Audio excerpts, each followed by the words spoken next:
Saturday morning sports page back. Pat Lucia, Dave Clark on his way in, and he will be back. Have Irish Mike calling in. Got a lot to get to. NBA playoffs. We have bracketology NBA playoffs. Look at the playoff series. Interesting. For those who went to bed last night and did not catch the final, the Pelicans did beat the Sacramento Kings. So they will go on and they will play the Thunder. That should be a pretty interesting series. The Thunder, obviously, a new team, young team, number one seed, surprisingly. But they will take on the Pelicans. And we'll look at time and place with all these. We have 4 games today and obviously 4 games tomorrow. This is probably one of the best times for the NBA, I personally think, is because now the play-in tournament's gone, which I think the play-in tournament does give a lot of interest. Drawback with the play-in tournament, it obviously lets basically 4 more teams in the postseason, which basically makes the regular season in the NBA borderline worthless. 20 of the 30 teams make the playoffs in the NBA. That's the, highest amount of teams percentage-wise that get in than any other sport. More 2/3 of the team in the NBA get into the playoffs. However, moving forward, the play-in is done. Again, the Thunder will take on the Pelicans. The Pelicans won last night 105-98 over Sacramento, and they go on to play the Thunder.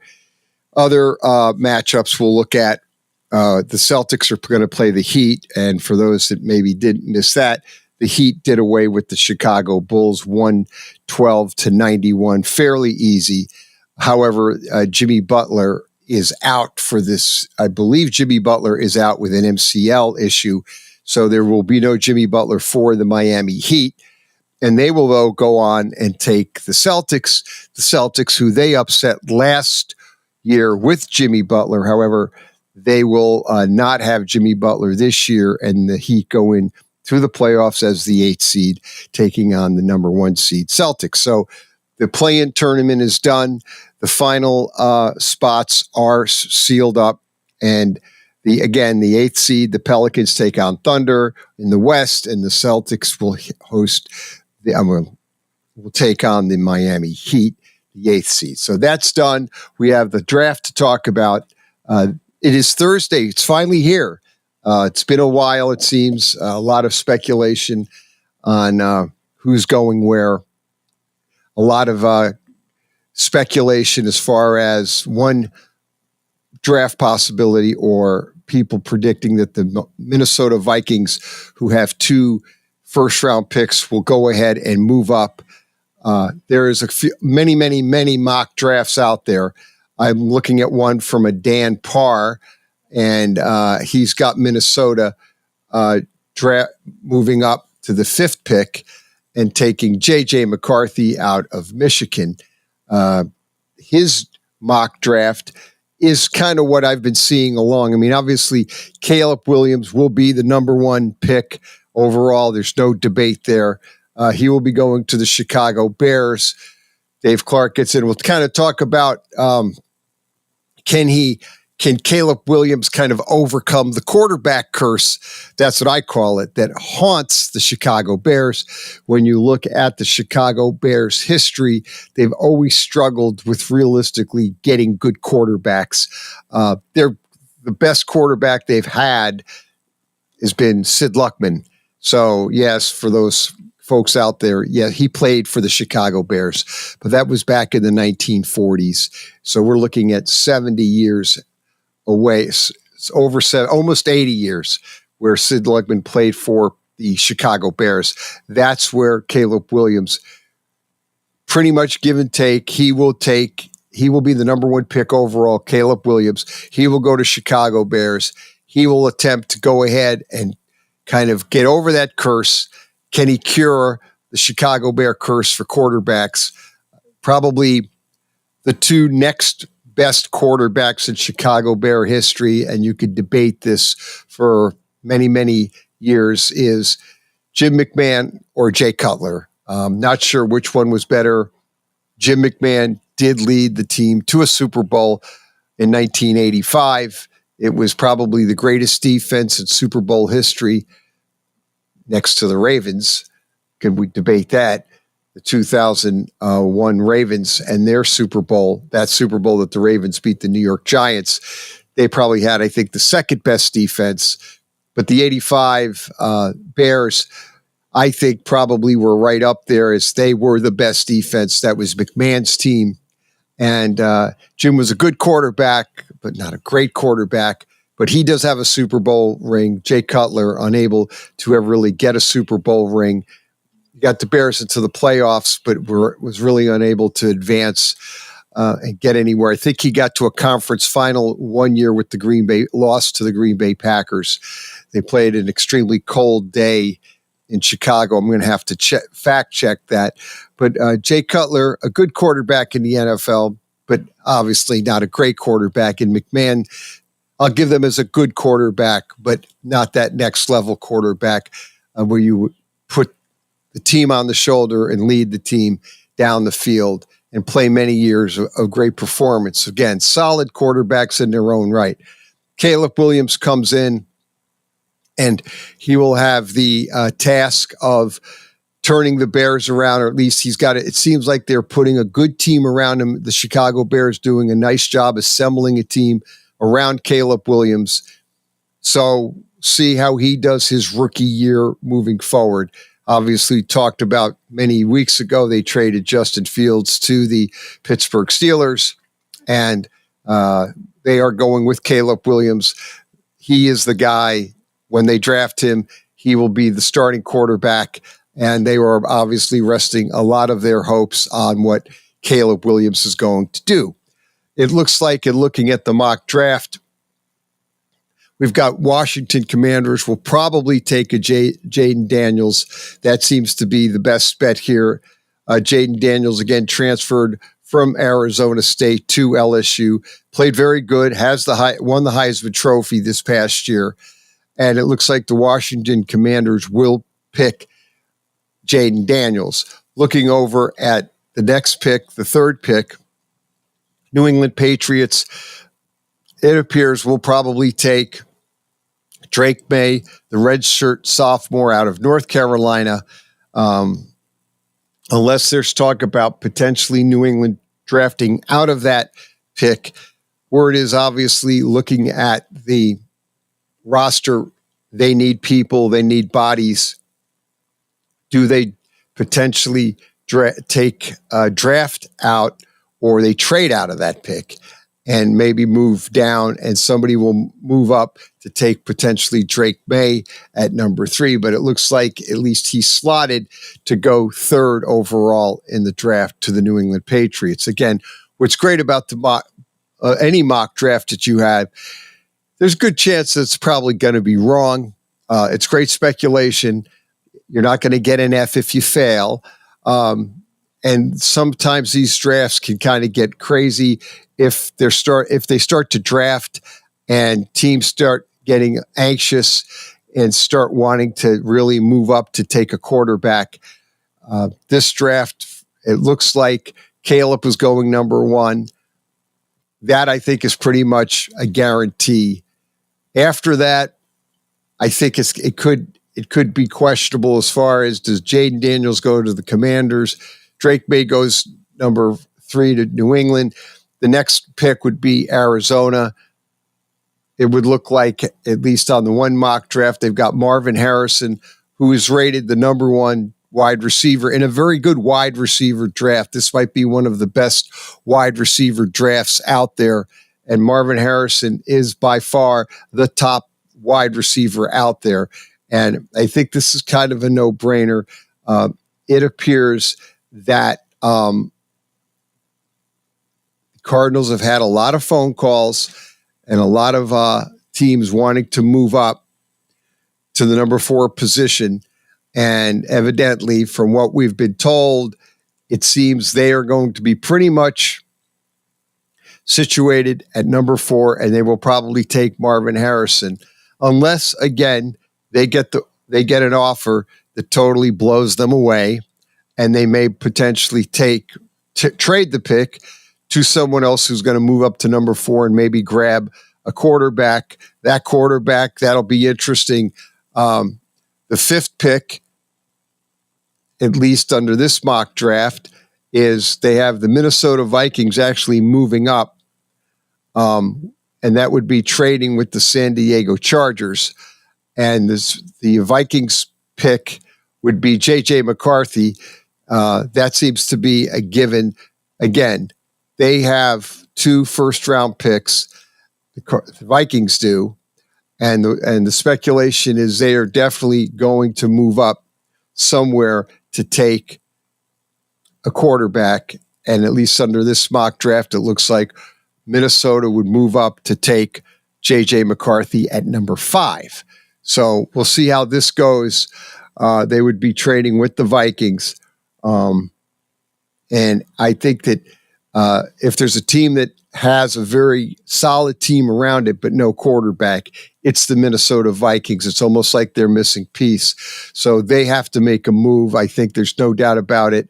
They lost Kirk Cousins. He went to Atlanta. So they really don't have a quarterback. When Cousins went down last year, you could see that Minnesota struggled without the quarterback. So they're definitely going to make a move. And that's the other thing. If J.J. McCarthy is going to the Minnesota Vikings, as some folks speculate, he will probably start right away. I don't think these quarterbacks are going to be sitting. Caleb Williams is pretty much going to start. I think now Jaden Daniels, I think he will start right away at Washington. Potentially, if Drake May would go to New England, they have Jacoby Brissett. He may not start right away, but sit behind Jacoby Brissett with the idea that he will start sometime in the middle of the season. But with Caleb Williams, Jaden Daniels, and if JJ does go number 5, JJ McCarthy goes number 5 to Minnesota, I think these 3 quarterbacks will start like today. They're not going to have to sit behind somebody and, quote, learn the game. They're going to go ahead. They're going to get kind of thrown to the fire, and they're going to have to go ahead and make it happen for these teams. So it'll be interesting to see what happens in the draft. But if J.J. McCarthy does end up a Minnesota Viking, I think he gets to start right away. The next pick is the 6th pick by the New York Giants. Right now, they have the Giants taking a Malik Neighbors out of LSU. He's a great wide receiver, junior coming out, and obviously they feel that Daniel Jones is going to have a number 1 receiver to go to. And right now, on the New York Giant roster, they do not have a number 1 receiver on the team. So it'll be up to them to pretty much. That's a big need for the Giants. There is some talk about them looking at offensive linemen, but I think that if knowing the Giants, I know there's talk about the Giants moving up in the draft to take a quarterback. I know that seems to be the buzzword. Being a Giant fan for many years and knowing when the New York Giants, Wellington Mara, I will be very, John Mara, I'm sorry. I will be very surprised, if not shocked, that the Giants move up in the draft at all. I don't see the Giants doing that to take a quarterback. I think they're going to stay back. And ultimately, they're going to go ahead and John Mara will go ahead and they will pick Malik Neighbors to be for their first round pick. And that's basically sitting right now at number 6. So the Giants will probably will not trade up. I probably will, since I said they won't. But knowing the New York Giants, they kind of are a conservative team, stay within the parameters, don't like to make crazy moves. Could the Giants potentially trade down in the draft and maybe get some more capital? That's a possibility when I look at the team. the Giants need a lot of help on that team. There is still talk in New York about, Daniel Jones did sign a 4-year deal. However, this would be the second year of the 4-year deal. They can get out of that contract after 2 years with minimal damage as far as cap damage. So the question is going to be, do the Giants trade up, get a quarterback to replace Daniel Jones, or do the Giants sit at number 6, take Malik Neighbors or another wide receiver, or potentially trade down and get more capital? I pretty much think that at this point, I don't see the Giants trading down or up. I just see the Giants sitting at number 6 and in all probability taking the top wide receiver who's available to them. And right now, when you look at wide receivers and they rank the top receivers, Malik Neighbors is rated number 2 behind Marvin Harrison. I was looking at one draft analysis today, and actually they were rating the overall best players in the draft. They had Caleb Williams, the best player, followed by Marvin Harrison as the second best player available in this draft. So obviously he's going, it looks like, to Arizona at number 4, unless somebody moves up and trades up with Arizona to grab a quarterback. Looking at the rest of this mock draft, which I think is rather interesting, they have at number 7 pick, Tennessee Titans are taking Joe Alt. He's the offensive tackle out of Notre Dame, the junior. He is at least rated as the best offensive lineman, or in the top 3 offensive linemen coming out of the draft. So it looks like, obviously, Tennessee Titans not looking at a quarterback. They have Will Levis and looking to get Will Levis some protection. And so it looks like Tennessee would be taking Joe Alt. Does make sense. If the 7th overall pick, they need fill a massive void at the left tackle position, and Joe Alt would be filling that spot. So let's go ahead and hit the phones real quick. You're on the Saturday Morning Sports page. What's up? Good morning, Pat. How are you? Hey, Irish Mike. What's going on? Could you call it a good time? How are you doing, buddy? Good. Yeah, just talking about the draft, and Joe Alt looks like a mock draft, have him going to the Tennessee Titans. That's a pretty good spot for him. I think he's the highest rated tackle on the board. Yes. Obviously, with Will Levis there at quarterback, they want to be able to keep him upright. So I think, and they definitely need an offensive lineman on the backside. So I think that's just a natural fit for him. Right. I don't think I've seen anything that has him going below number 7. So all depends on how these first round work out with the quarterback situation. You might have potentially 4 quarterbacks. Yes. It looks like right now when you look at the mock, I think we just lost Irish Mike. Have Irish Mike call back. But yeah, as my Irish Mike was saying, when you look at the mock draft as breaking it down, it looks like at least 4 quarterbacks going in the first 5 picks. It looks like there would be 4 quarterbacks under this mock draft. The wild card is going to be the Minnesota Vikings. Do they trade up with to the San Diego spot at number 5? Now, what will be interesting, because we see this a lot on in the NFL during the day of the draft, which is going to make the NFL draft one of the most watchable TV shows out there. It's going to be definitely this year, I think, may break any previous ratings for the NFL draft.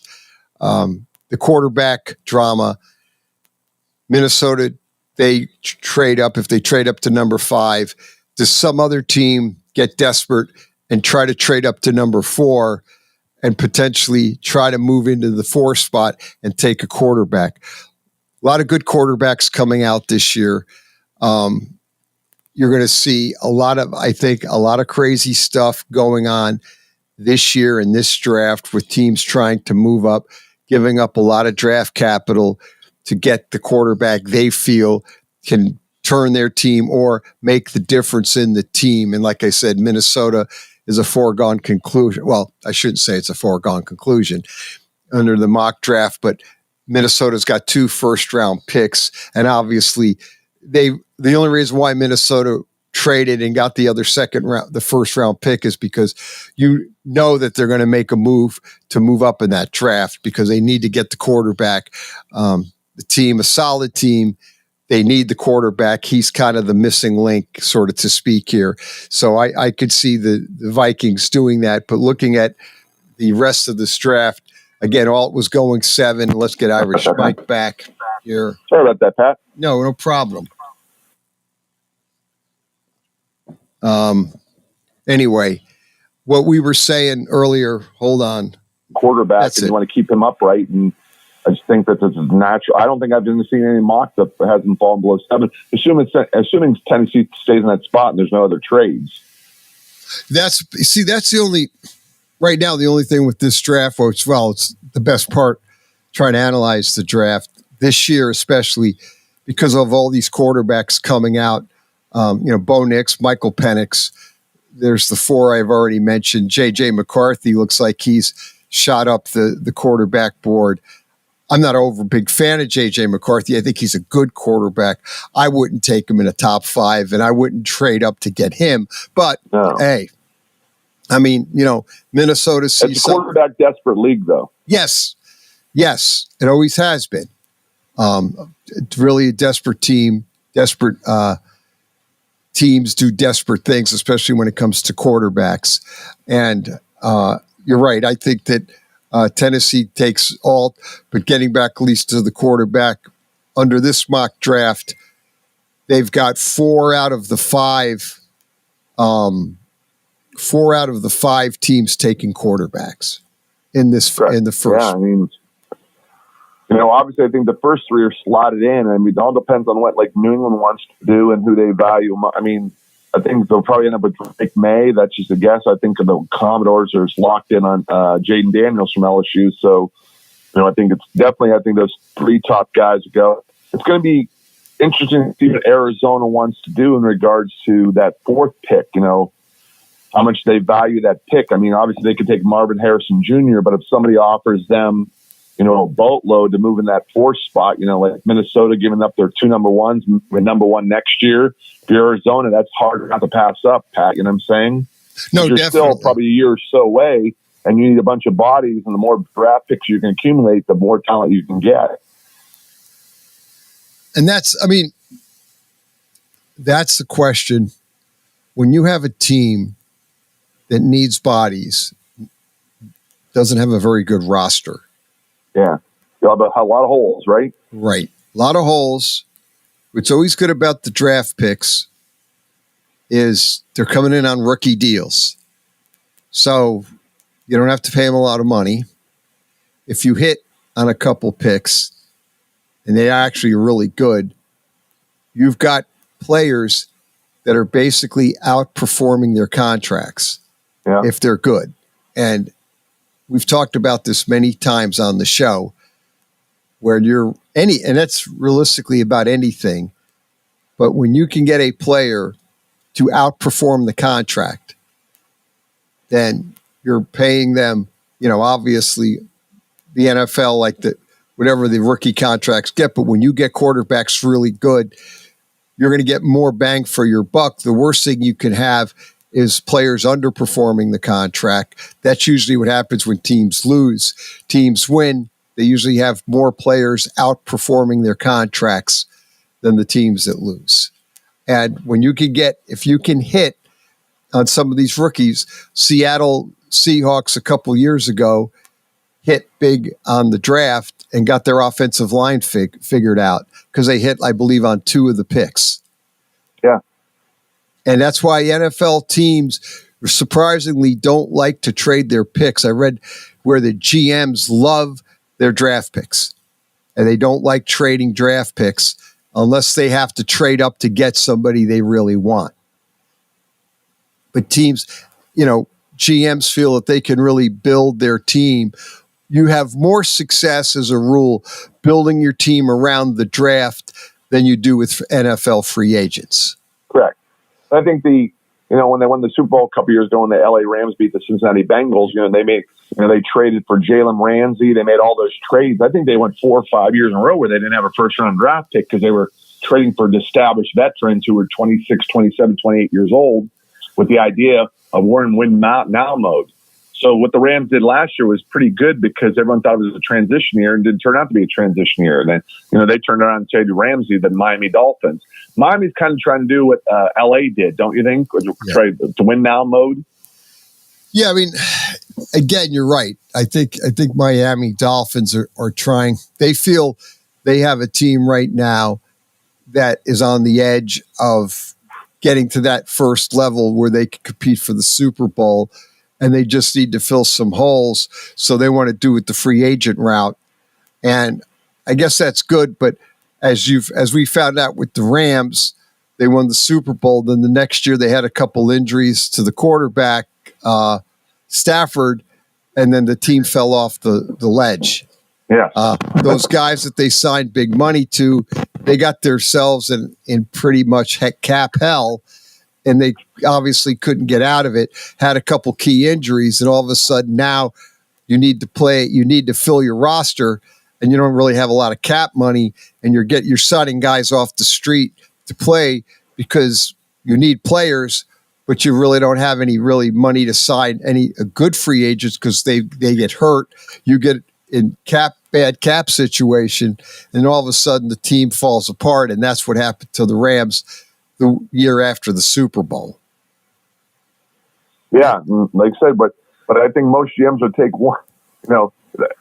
Staying employed is always the key in that business, but if you win a Super Bowl championship, that does buy you some time. I mean, it might be a couple of years, but that's the way the Rams do it. Hey, we won a Super Bowl, right?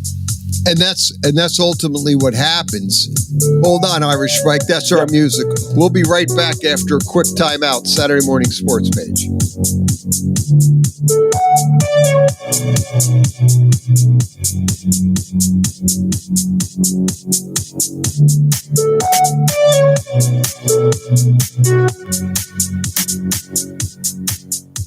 The Mahoning Valley's leader for golf, Milk Creek Golf Course, is now booking tee times for 2024. We offer stay and play opportunities available with 9 area hotel partners. For more information, visit our website at millcreekmetroparks.org. Also, look for new, exciting opportunities coming soon, including an indoor player development center with Trackman, an indoor Callaway Club Fitting Center, and an Odyssey Fitting Studio in 2024. Follow us on Facebook at Milk Creek Golf Course or call 330-740-7112. Western Reserve Radio is the Valley's online source for sports talk and local live events. Tune in and be a part of their live weekly shows, as well as all of the hard-hitting action of Youngstown Phantoms hockey, high school football, and the GDFL. Find them at westernreserveradio.com. Tune in and the Live 365 app to be a part of the area's sports conversation. Be sure to visit them on Facebook at Western Reserve Radio and on Twitter at WR_radio.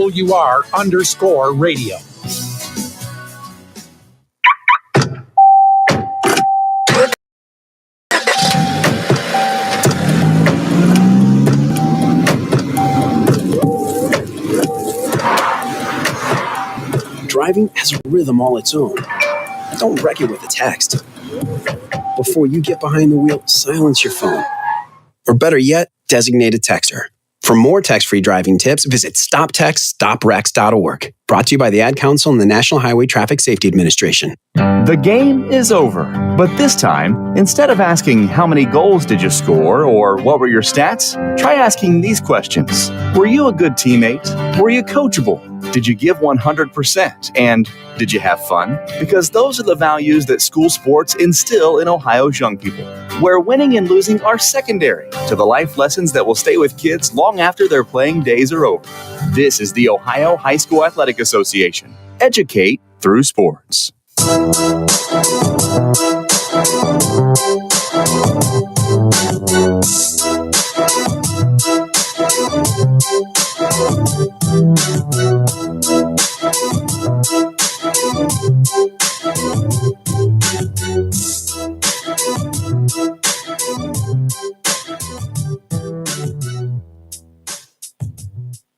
Saturday Morning Sports Page coming right back at you. Irish Mike, Yes.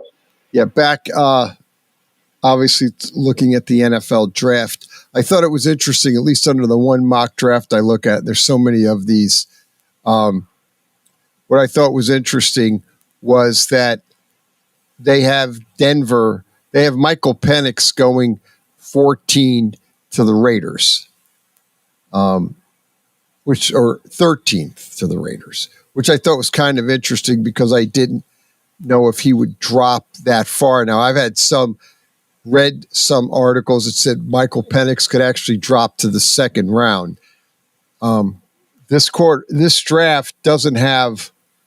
I thought I was looking for Bo Nix to be a first rounder, but it looks like he won't be a first rounder under this mock draft, which I thought was interesting because I've seen what I thought was interesting is the Denver Broncos, who realistically I would think would be in the market for a quarterback, especially going after a rookie. They don't have Denver taking a quarterback. They have them taking Quinyon Mitchell out of Toledo as a cornerback, but they don't have a quarterback that they would be taking. And I thought that they would ultimately be looking maybe to take Bo Nix or even Michael Penix at number 12. They have Michael Penix going 13th to the Raiders. Yeah. Which I thought was interesting. Because if there's... Especially those teams out west, you're battling now. You're battling Kansas City every year in the Super Bowl champs and, right. Patrick Mahomes. And, I think all of us expect the Chargers to turn around pretty quickly under Harbaugh because you have a quarterback. That helps tremendously. And, he'll provide a culture there that's more conducive to winning than they've had in several years.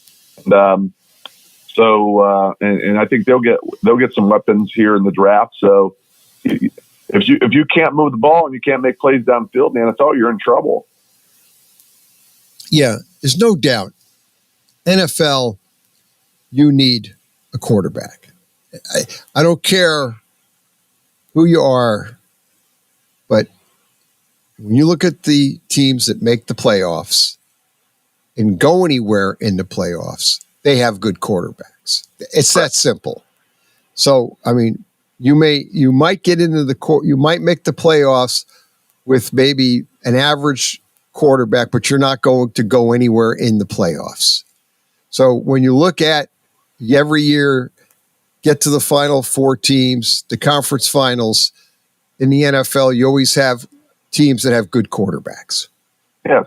You can't get realistically up to the next level without a quarterback. So, that was an argument last season, Pat, in the 2023 season.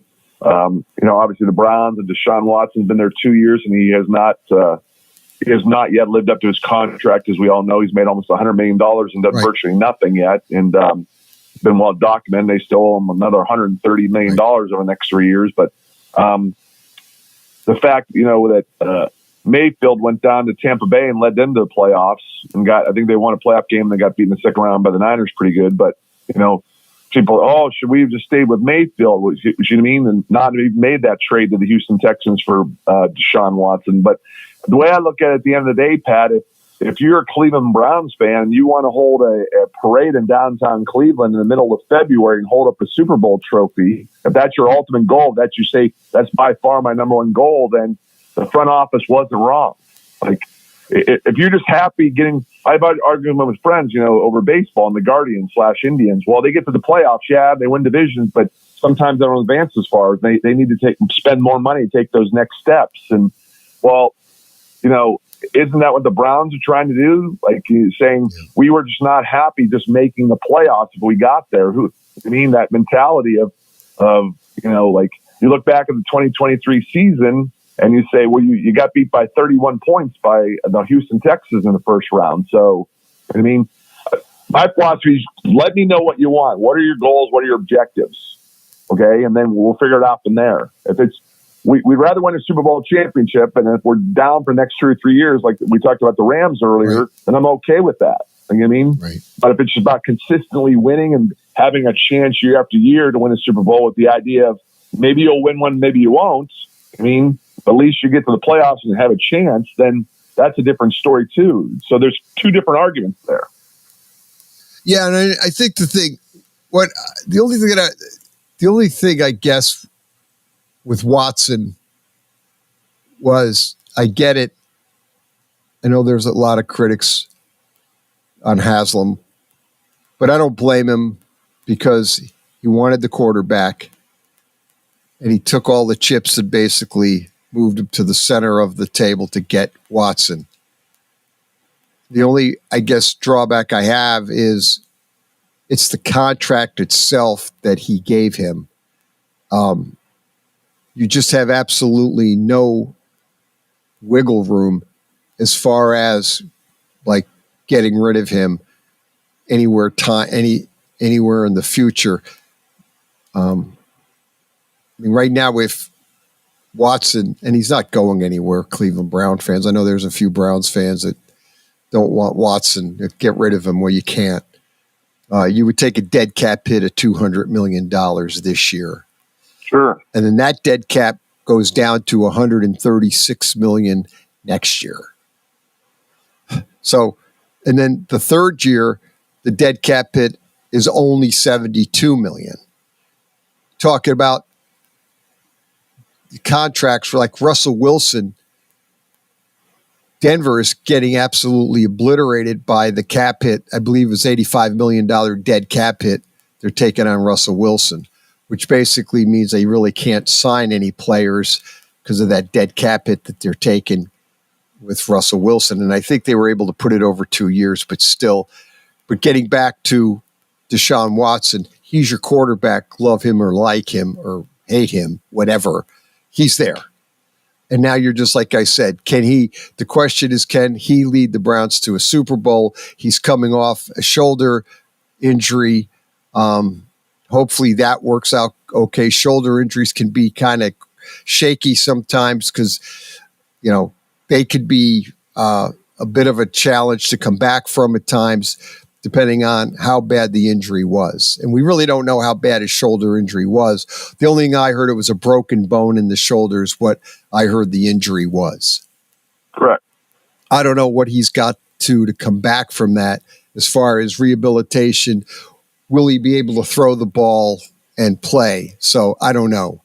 So bottom line is we'll wait and see how this goes. Like I said, you're right, though. They made the move to take Deshaun Watson.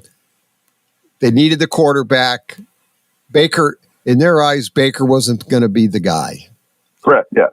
So people can, go after that. And Baker's numbers actually were probably this past year were better than Deshaun Watson. But the problem with Deshaun Watson, he just didn't play. And and I think that if you had one, and going back from this when this all went down 3 years ago, Pat, back in the March of 2022 was when it went down. Right. Is the fact that you could look back at this and say, hey, we didn't know at the time. He didn't play the 2021 season. Remember? Right. He sat out. He wanted out of Houston. Allegedly, he wanted another team, and they knew about the allegations behind the scenes because that was public, and the front office didn't want to put him on the field because I think they thought in Houston that was a PR disaster waiting to happen. So it's almost like they wanted the divorce. Both sides wanted the divorce. They couldn't figure out how to do it at the time, though. So he ended up not playing at all in 2021. He sat the entire season and didn't play, and then you trade for him knowing what these allegations are out there. And I think the front office knew there was going to be some sort of penalty. I think they knew that. But I think they were thinking 4-6 games maybe, right? Or that was probably their thought privately behind closed doors. It turned out to be 11 games, right?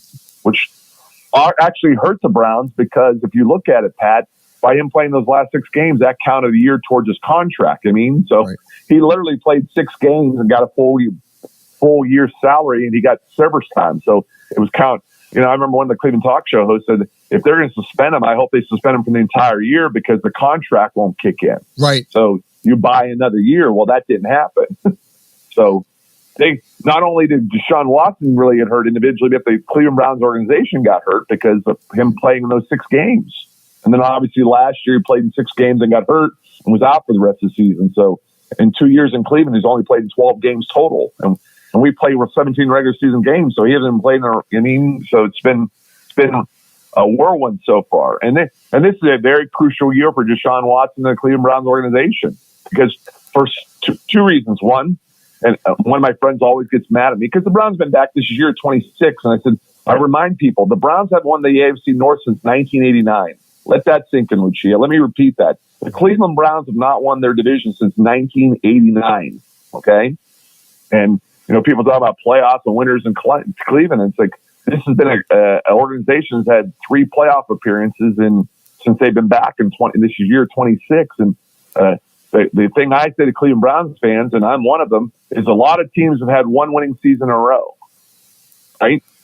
You had that really good 2020 season. You made the playoffs. You beat the Steelers and you lost to the Chiefs out in Kansas City. And then you had back-to-back losing seasons.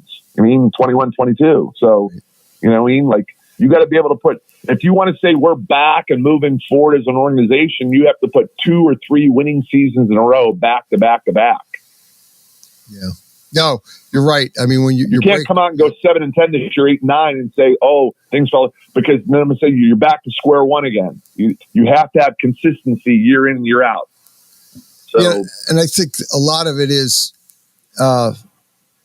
obviously fans are upset, which I think they have the right to be, is because you've put all your money and all your chips in Deshaun Watson's pocket, sort of to speak. He's your guy. That's it. You're married to him. You can't get out of it. And I don't know if they would have been better off trying to construct a contract 2 years or 3 years with an out clause. But maybe Watson doesn't take that because there were obviously other teams. Atlanta was one. Carolina was the other that were obviously bidding for his services. So he might not have taken that he would have not taken that Cleveland Brown contract. But it just that the way the contract is structured, they are so far in with him, they can't get out. Yeah. And they've got everything in the center of the table with Deshaun Watson. And if Watson doesn't come back from the shoulder injury 100%, and he needs another year to get over the shoulder injury and rehab the shoulder, if he can't throw the ball down the field with the zip in it or throw the down and out pattern, 25 yards down and out, and he can't throw that ball with the zip on it, now all of a sudden you've got another year that you've got a quarterback that can't perform. Maybe you go with the backup and bring in Jameis Winston, but that's kind of not what you signed up for, is because you've put all that money with Deshaun Watson. He's going to lead you to the Super Bowl. So that's kind of where you're at here. No question. Yeah. I mean, as long as he's healthy, he's going to be on the field playing. There's no quarterback there's none of that stuff. Zero. Big fat zero. As long as he's healthy and can play, he'll be on the field. Yeah. And that's, the problem is I've had this conversation with, and this is just across the board. You could have great players. You could have a great all-star quarterback, all-star center, all-star. But if they're not on the court or they're not on the field playing, they're not any good to you. That's the reality. They're getting paid a lot of money, but if they're not on the court, then they're not helping the team. And, they may be great players, but they have to be on the court contributing and making the team win. But if they're off on the court with a hamstring, a knee, an ankle, a shoulder, whatever it is, that's killing the team. And that's what you go back to, is it just you can't have, you can have a great players, but if they don't play, and they're always like, Joe Burrow's a great quarterback, but look at his injury history. Yeah. And what is it going to be next year? I mean, there are some players, for whatever reason, don't get hurt. And then there's other players that can't seem to, they get hurt lacing up their shoes. Correct. And again, like I said, you got Burrow to a big contract. He led the Bengals to a Super Bowl, but he's been hurt. He was hurt last year. He was hurt, his second year or his first year? He had the knee injury. So, everybody's kind of waiting. And every time you see Burrow, he had injuries before he went out last year. He had a hamstring injury. He had appendicitis one time that kind of delayed his return to the NFL. And he's just had just a list of many injuries. He hasn't played that much, but he's been hurt a lot. And then moving forward, it's like you have a lot of money and time invested in the one player, but if he's out hurt, he's not helping you. And actually, it really hurts the team because now you're trying to get it done with a backup quarterback. And the team, and obviously the team's not going to be the best team out there without your starter, not with your all-star quarterback. And you need your guys to play. Yeah. I mean, the reality, a guy across the hall from here, Pat, is a big Yankee fan like you, and I always talk about that John Marco Stanton. What's his name? Stanton? Oh, yeah, John Carlos Stanton. Guy's always hurt. And when he's not hurt, he's striking out. I mean, so I'm like, right. Like you're paying this guy $30 million a year, and he plays maybe half the games if you're lucky. And when he does play, he strikes out. I mean, he struck out. What the heck was I saw? He struck out more this year than Joe DiMaggio did in 1941. Yeah. Yeah, because he told me the other day he was 0 for 4 and he had 4 strikeouts. Yeah.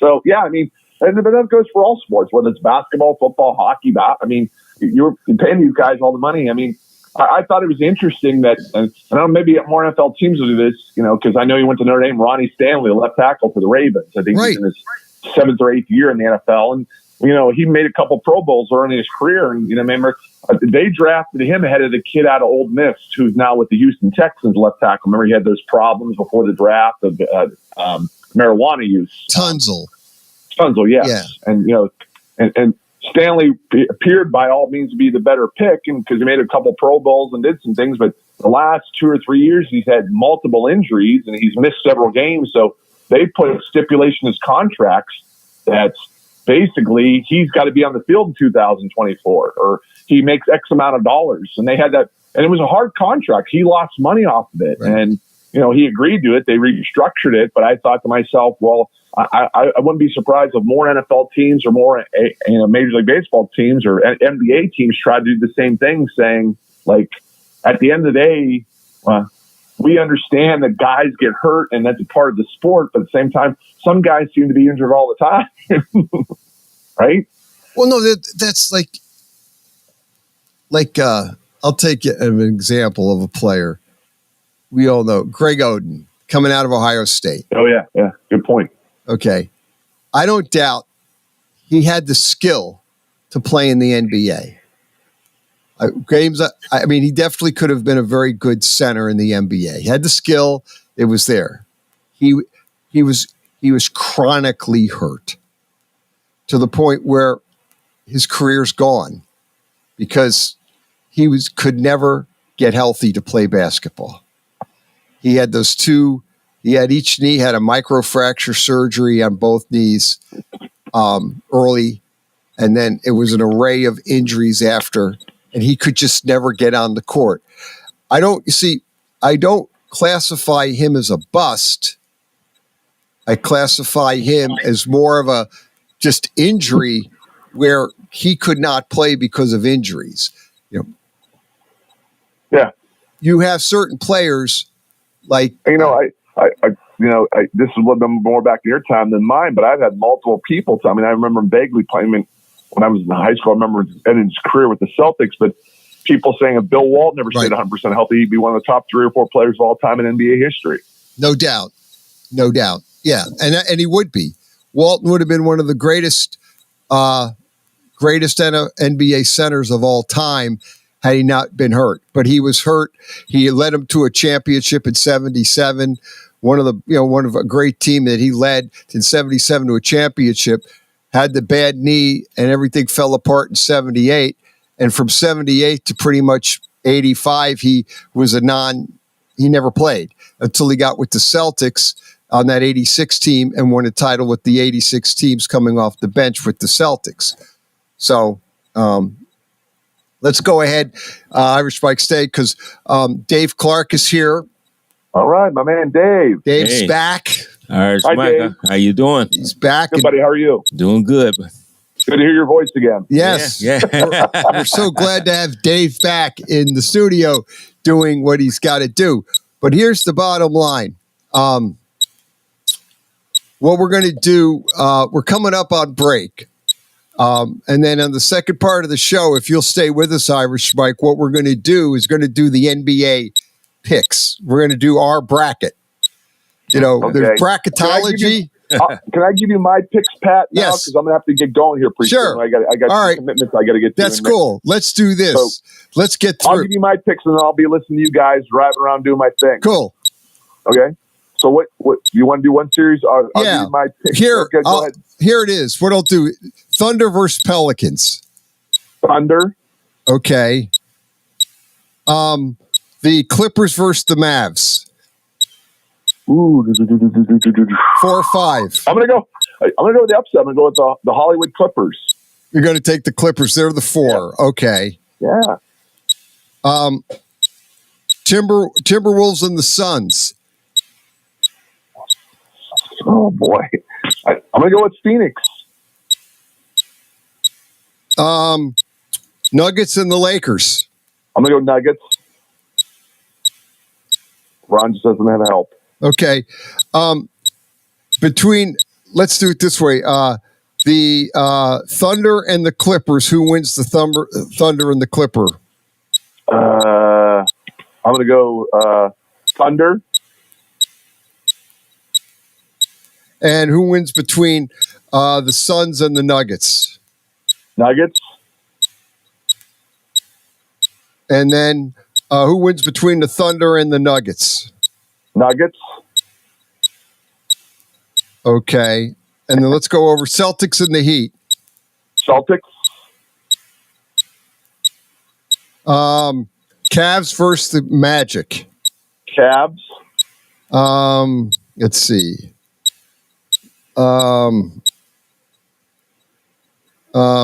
Bucks versus the Pacers. I'm going to go with upset there, Palucci. I'm going to go with the Pacers. Yeah, that may be a good pick. Yeah. It's the old button hit him pretty quickly. The Knicks and the 76ers. Oh, you know what? I'm going to go with you with your New York Knickerbockers in a tight 7-game series. Yeah, that seems to be the consensus. Everybody thinks it's going 7 games. It's a coin flip. Yeah, I'm going to go with the Knicks. Celtics. Yep. I think so. I think it's going to be a very good series. Embiid's going to be could be the difference. How healthy he is. Can he play? What contribution can he make? And that could go, I think, 7 games. That's today, by the way, at 6:00. Celtics versus the Heat. No, I'm sorry. Celtics versus the Cavs. Celtics. I thought you'd go with the Cavs. Oh. Let's go Pacers and the Knicks. I'm going to go with the New York Knickerbockers. Okay, and then and the Celtics and the Knicks? I'm going to go Celtics, and I would have a Celtics-Nuggets matchup. Yeah. And I'm going to go with the Nuggets to repeat. Yeah. Yeah, the Nuggets over the Celtics. Yeah. That the way I see it, maybe I can be wrong, but no. That from what I've been hearing what I've been hearing on talk radio, that seems to be the consensus is going to be the Nuggets and the Celtics. Some people think the Celtics will win. Other people think the Nuggets will win. The concern with the Nuggets this year is they don't quite have the bench that they had last year, so they may have a harder way to get through the Western Conference playoffs, and they could maybe not have any gas left in the tank, sort of to speak, when they get it, if they make it to the finals. The Celtics, we watch them, they live and die by the three-pointer, and I've seen them blow games because once they stop making threes, teams come back. I watched the Cavs beat them a couple times that way this year. The Celtics just can't, but they keep throwing up the three-pointers and don't adjust their game, and that has come back to bite them. They lost the game to Atlanta that way, where they were up big, but then again, they get married to that 3-point shot, and they don't get out from under their way. Yeah. Yeah, you live by it, die by it sometimes. And that's it. And they're the classic case of living by the 3 and dying by the 3. Hey, I know you guys have a couple more minutes before we have to go to the top of the hour, but what would we? And I just saw this last night, and even my buddy told me about it, and I was reading about it early this morning. Is Duke going to have a basketball team next year? All their players left. They had 2 guys to come from the draft and 6 guys enter the portal for the college basketball. Oh, really? That's unbelievable. This is Duke. Yes. So they had 2 guys leave and 6 go to the portal. I think when I watch them play the tournament, Pat, granted, we talked about this for years. I don't watch a whole lot of college basketball in November, December, January, and February. Like starting March 1st, I start to pay attention to it, after the Super Bowl and everything. So, I don't follow it as much as I did 10, 15 years ago by any stretch, especially I said the regular season ball games. But, I'm very busy in the wintertime. But, it did not look like to me when I saw them in the tournament play that they had. I'm used to Duke having really great players going to be high draft picks. And I saw some of those guys and said, those guys aren't high NBA draft picks, that they need 2 or 3 years of college basketball. Yeah, so, I tell you one thing, the portal has just basically opened up a whole different can of worms for the college players and these coaches. Calipari went to Arkansas because one reason why he left is Arkansas has got a bunch of NIL money now that they're going to be signing players. And I think Calipari knew he was there with 15. And that marriage needed to end. Don't you agree, Dave, that the Kentucky and Calipari, that marriage needed to end? Yeah, I think it needed a new voice in there. Yeah. Yeah. Yeah, they did. And he was there about Kentucky basketball one way or the other. I really don't care one way or the other. And, right. But it just seemed like to me that was the natural thing that both sides need to move on. Yeah, and that's what happened. I think that's, what ultimately happened is 15 years was enough, and he's moved Pat, thanks so much for having me on. And Dave, thank glad you. to hear you back. I'll be listening to the second hour, guys. Thanks Irish Mike. Take care. Thank you. Helping us out. Dave Clark's back. Pat Lucia. We'll be back with hour number 2 on the Saturday Morning Sports Page.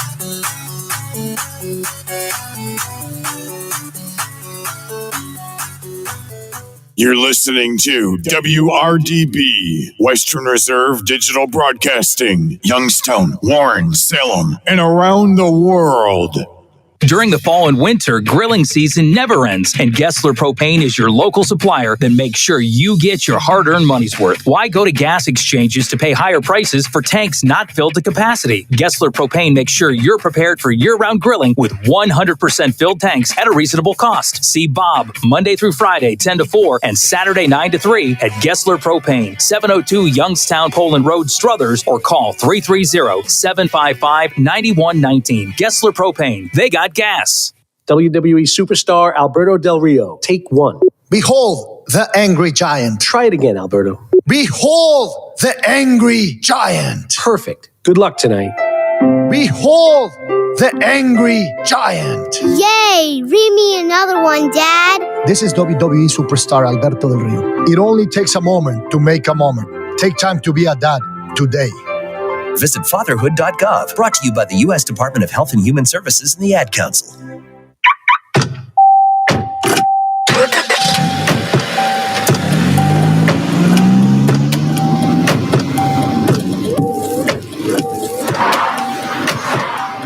Driving has a rhythm all its own. Don't wreck it with a text. Before you get behind the wheel, silence your phone. Or better yet, designate a texter. For more text-free driving tips, visit stoptextstoprex.org. Brought to you by the Ad Council and the National Highway Traffic Safety Administration. Welcome to Calvin's Barbershop. You all got to see this. I don't even want to know what you're looking at on that phone. Well, you should. I was learning about the dangers of high blood pressure and that we need to get ours checked regularly. High blood pressure can increase the risk of heart attack or stroke, but this text program can help keep it at a healthy range. Just text Barbershop to 97779 to sign up. I'll get right on it as soon as I'm done with this baby panda video.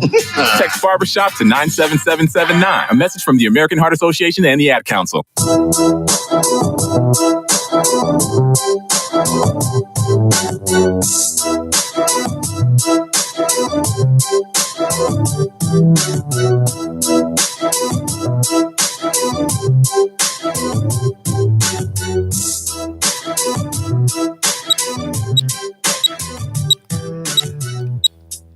Saturday Morning Sports Page coming back. Pat Lucia, Dave Clark, 330-707-4202. Lines are open if you want to call in and talk sports.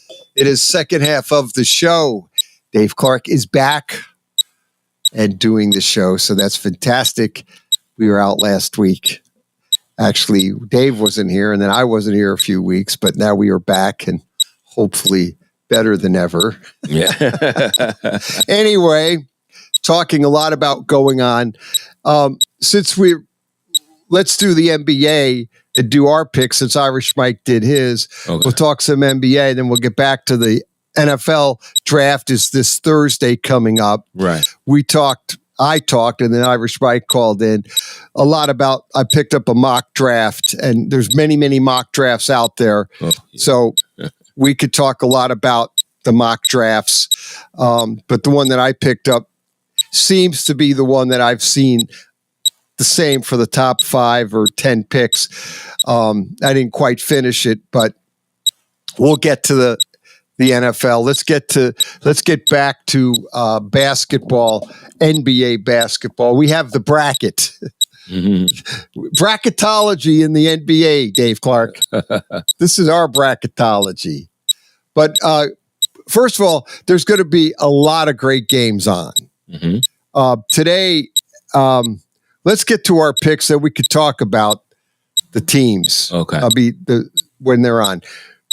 So let's start. Might as well start where we did. Thunder and Pelicans. Pelicans won last night over the Kings. They now fall into the 8th seed, and they're going to go ahead and take the Thunder. That's a tough one. The Thunder are a young, new team. They're number 1. Mm-hmm. They edged out Denver, so they are the number 1 seed in the West. Yeah. They're taking on the Pelicans, who lost to the Lakers, but then snapped back and beat the Kings to get to that 8th spot. Yeah. So they dominated this year. Yeah, they did. That's 6 in a row. They won every game this year against them. So, that's a good one. I'm going to take the Thunder. Yeah, I agree. I think we're all going to take the Thunder. Yeah, I'll go with Thunder. It's chalky, but they could get upset, but I doubt it. Yeah. The Pelicans don't have Zion. Zion will not play, I think, the first couple games because of the hamstring. So if they don't have Zion, I just don't know if they could compete with the Thunder. If they had Zion in there, I have to probably think a little bit harder, but I probably would still take the Thunder anyway. Yeah. But I just think it might be a shorter series with no Zion. Yeah, that's true. Let's move to the Clippers and the Mavericks. Now, this is one that got everybody kind of like up because the Mavericks obviously have improved their defense. Yep. At least Kyrie's playing defense. Doncic, Luca's still not, but the rest of the team has picked it up. Kyrie's actually improved his defense. Yeah. So, to surprise, the Mavericks are sitting at 5. They're taking on the Clippers at 4. Kawhi Leonard's knee is a little iffy. Again, that's almost expected when they're playing. Yeah, no. Yeah, great player too, but I'm gonna do something a little different. I'm gonna go with the Mavericks. I'm up in the air on it too. That this could go either way. I guess I'll take the Clippers begrudgingly. Let's move on to the T-Wolves and the Suns. T-Wolves 3, the Suns 6. Suns have no bench, but they have played better recently. Yeah. They have Durant. He's always a difference maker. Mm-hmm. Always. Yeah. And this is why I know he's a difference maker. And the thing about it, I think Cat will be back for the Timberwolves. He had been injured, but he's back now, right? So he's back. That's a matchup problem. So, and we don't even have to talk about Ant Edwards. No, Anthony Edwards. That guy's. That's something. Whoa, man, that is tough. This could be a great series. Only reason I could pick Phoenix to do it is because of the experience and the Durant clutch factor. That's the only way. I think this is going to be I'm going to go Suns. It's hard, though. It makes me, before the show is over, I could switch back and go to the Timberwolves, but I'm going to go Suns right now. Man. You're taking the Suns? Yeah, it makes me, that's hard, though. All right, I'll be the outlier. I'll take chalk. I'll go the T-Wolves. Yeah. They're young, though, but I think they learned a lot last year. Yeah, I like how Conley at the point guard position settles them down and get them his veteran leadership is really important. And that's why I said just trying to think of it. Yeah, I don't know. Phoenix starting 5 is dynamite. But once you have to start hitting too much into their bench, there's some problems then. So, Let's move to the Nuggets and the Lakers. I think this is going to be one of the most interesting series out there. I'm kind of on the fence with this because the Nuggets don't have the bench. You can't count out LeBron, and you can't count out Anthony Davis. If Anthony Davis is playing completely lights out, that could be the difference. It's going to be a problem. Yes. That dude's unstoppable when he's playing. Exactly. You can't even stop him. Between LeBron and AD, Kevin Lockery said this on Mad Dog. He said he goes, LeBron is a great player, maybe the best player. You could always get into LeBron and the Jordan argument between now and the end of time, and you're still not going to ever have the answer. But they're great. They're great to have, and people go back and forth. But LeBron's always in that discussion as being one of the greatest players ever to play. Mm-hmm. Bottom line here, Denver doesn't quite have the bench. This is the first game is tonight on ABC 8:30. I'm going to, as soon as we'll give you the rundown as far as when you can watch these games. But the big game is ABC tonight, 8:30, primetime. LeBron, Joker, Denver. Joker could be the best center, one of the best centers of all time. Definitely people are talking about it maybe a little bit early. Mm-hmm. Yeah. But he could show you. He's definitely one of the best, probably is the best in this era. Yeah, this era. Right now. But I don't know. You get over it. Yeah. The whole problem with these discussions is the game was played differently back in the 60s. It was center centric. It was really 70s, 80s, and 90s. I mean, centers were pretty much running the show 70s and 60s, 70s, and 80s. Right. Mm-hmm. The 90s, it started to change a little bit. But Jordan, the Bulls didn't have a great center. You had Jordan and Pippen. Right. Teams just do, different makeup. But the point is, your point, you're right. I think this era, he may be the best. He's probably the best center. Mm-hmm. If Embiid was always Embiid's a great player, but he's always hurt. Yeah. But if he was always healthy, you would have an argument between Embiid and Joker. Because Embiid can do a lot. He could do a lot. We're going to get to that because he can do a whole lot. And if he down low, outside, everything, whatever, it doesn't matter. 3-pointers, anything. He could do it. Yeah. Embiid could do it all. The problem's always been the injury bug that's haunting him, but he is one of the most talented centers, if not the most talented center. But he and Joker, we could argue that. But again, getting back to this series, Nuggets and the Lakers, big series. I think is probably of all the series, I put the Knicks, the 76ers maybe as the most interesting, and the Nuggets and the Lakers right up there with it. Yep. A lot of. And I'm gonna pick the Nuggets. I'm just gonna pick them, but I really have a funny feeling that the Lakers could upset them, and I know they want to because remember the Malone, the coach, saying certain statements to AD and LeBron last year. Yeah, when they swept them. Yeah, just saying stuff. And I know that wasn't taken too kindly. So, no, it makes me wonder now. Well, I know we haven't predicted the game, like how many games, like 7 games, 6 games.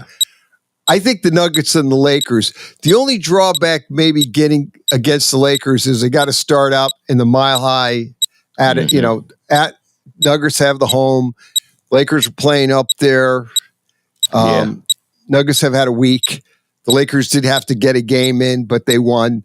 They took care of the Pelicans in a close game until Zion got his injury. And a game that shouldn't have been close, though. No, that should have not been a close game. Foot off the gas and then couldn't get it back on. No, they couldn't find it back. Yeah, and that's the problem. I think that I'm kind of really on a fence with this.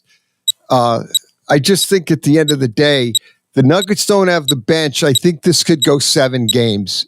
I would not be surprised if the Lakers don't extend them to 7. Right. That would not surprise me. The only thing is, can the Lakers win a game 7 in Denver?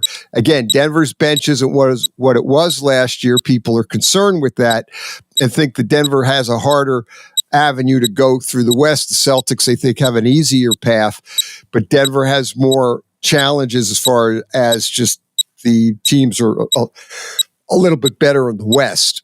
I'm going to go out, and I guess I'll go with the Nuggets, but I'm almost going to I'll take 7 and a question mark with it. That's how I almost feel. Let's move on to the Thunder. The next, who do you like between the Thunder? Now you would have Thunder and the Mavericks. Yeah. And since I took the Mavericks in the last one, I'm gonna take the Mavericks again to get past that. Okay. To the later section. Yeah, I got the Clippers and the I'll take boy. Yeah, I'll do, you know what? Irish Mike's got the Thunder, you got the Mavericks. I'll take the Clippers. So we'll have 3 different teams in the conference final. Me take the Clippers. You have the Mavericks. Irish Mike's got Thunder. Let's move down into the next bracket. Let me see. I got the Wolves. You have the Suns. So you have the Suns playing the Nuggets. Mm-hmm. Who do you like? I still think it's probably without that. But see, Suns don't have a bench either. So no, I'm going to stay with the Nuggets. Yeah, you know what? I'll take the Nuggets over the Clippers. I guess we're all going to go there. We all got the Nuggets. Okay. Then between the Nuggets and now you've got the Nuggets, you have the Mavericks. Oh, yeah, the Nuggets and the Mavs. I'm going to say the Nuggets and the Mavs. Oh, this is a tough one. I'm going to stay with the Nuggets. Okay. All right.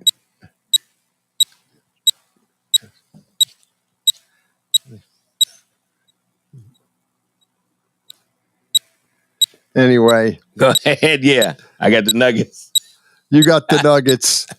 I guess I'll go Nuggets too. So we're all going to go Nuggets.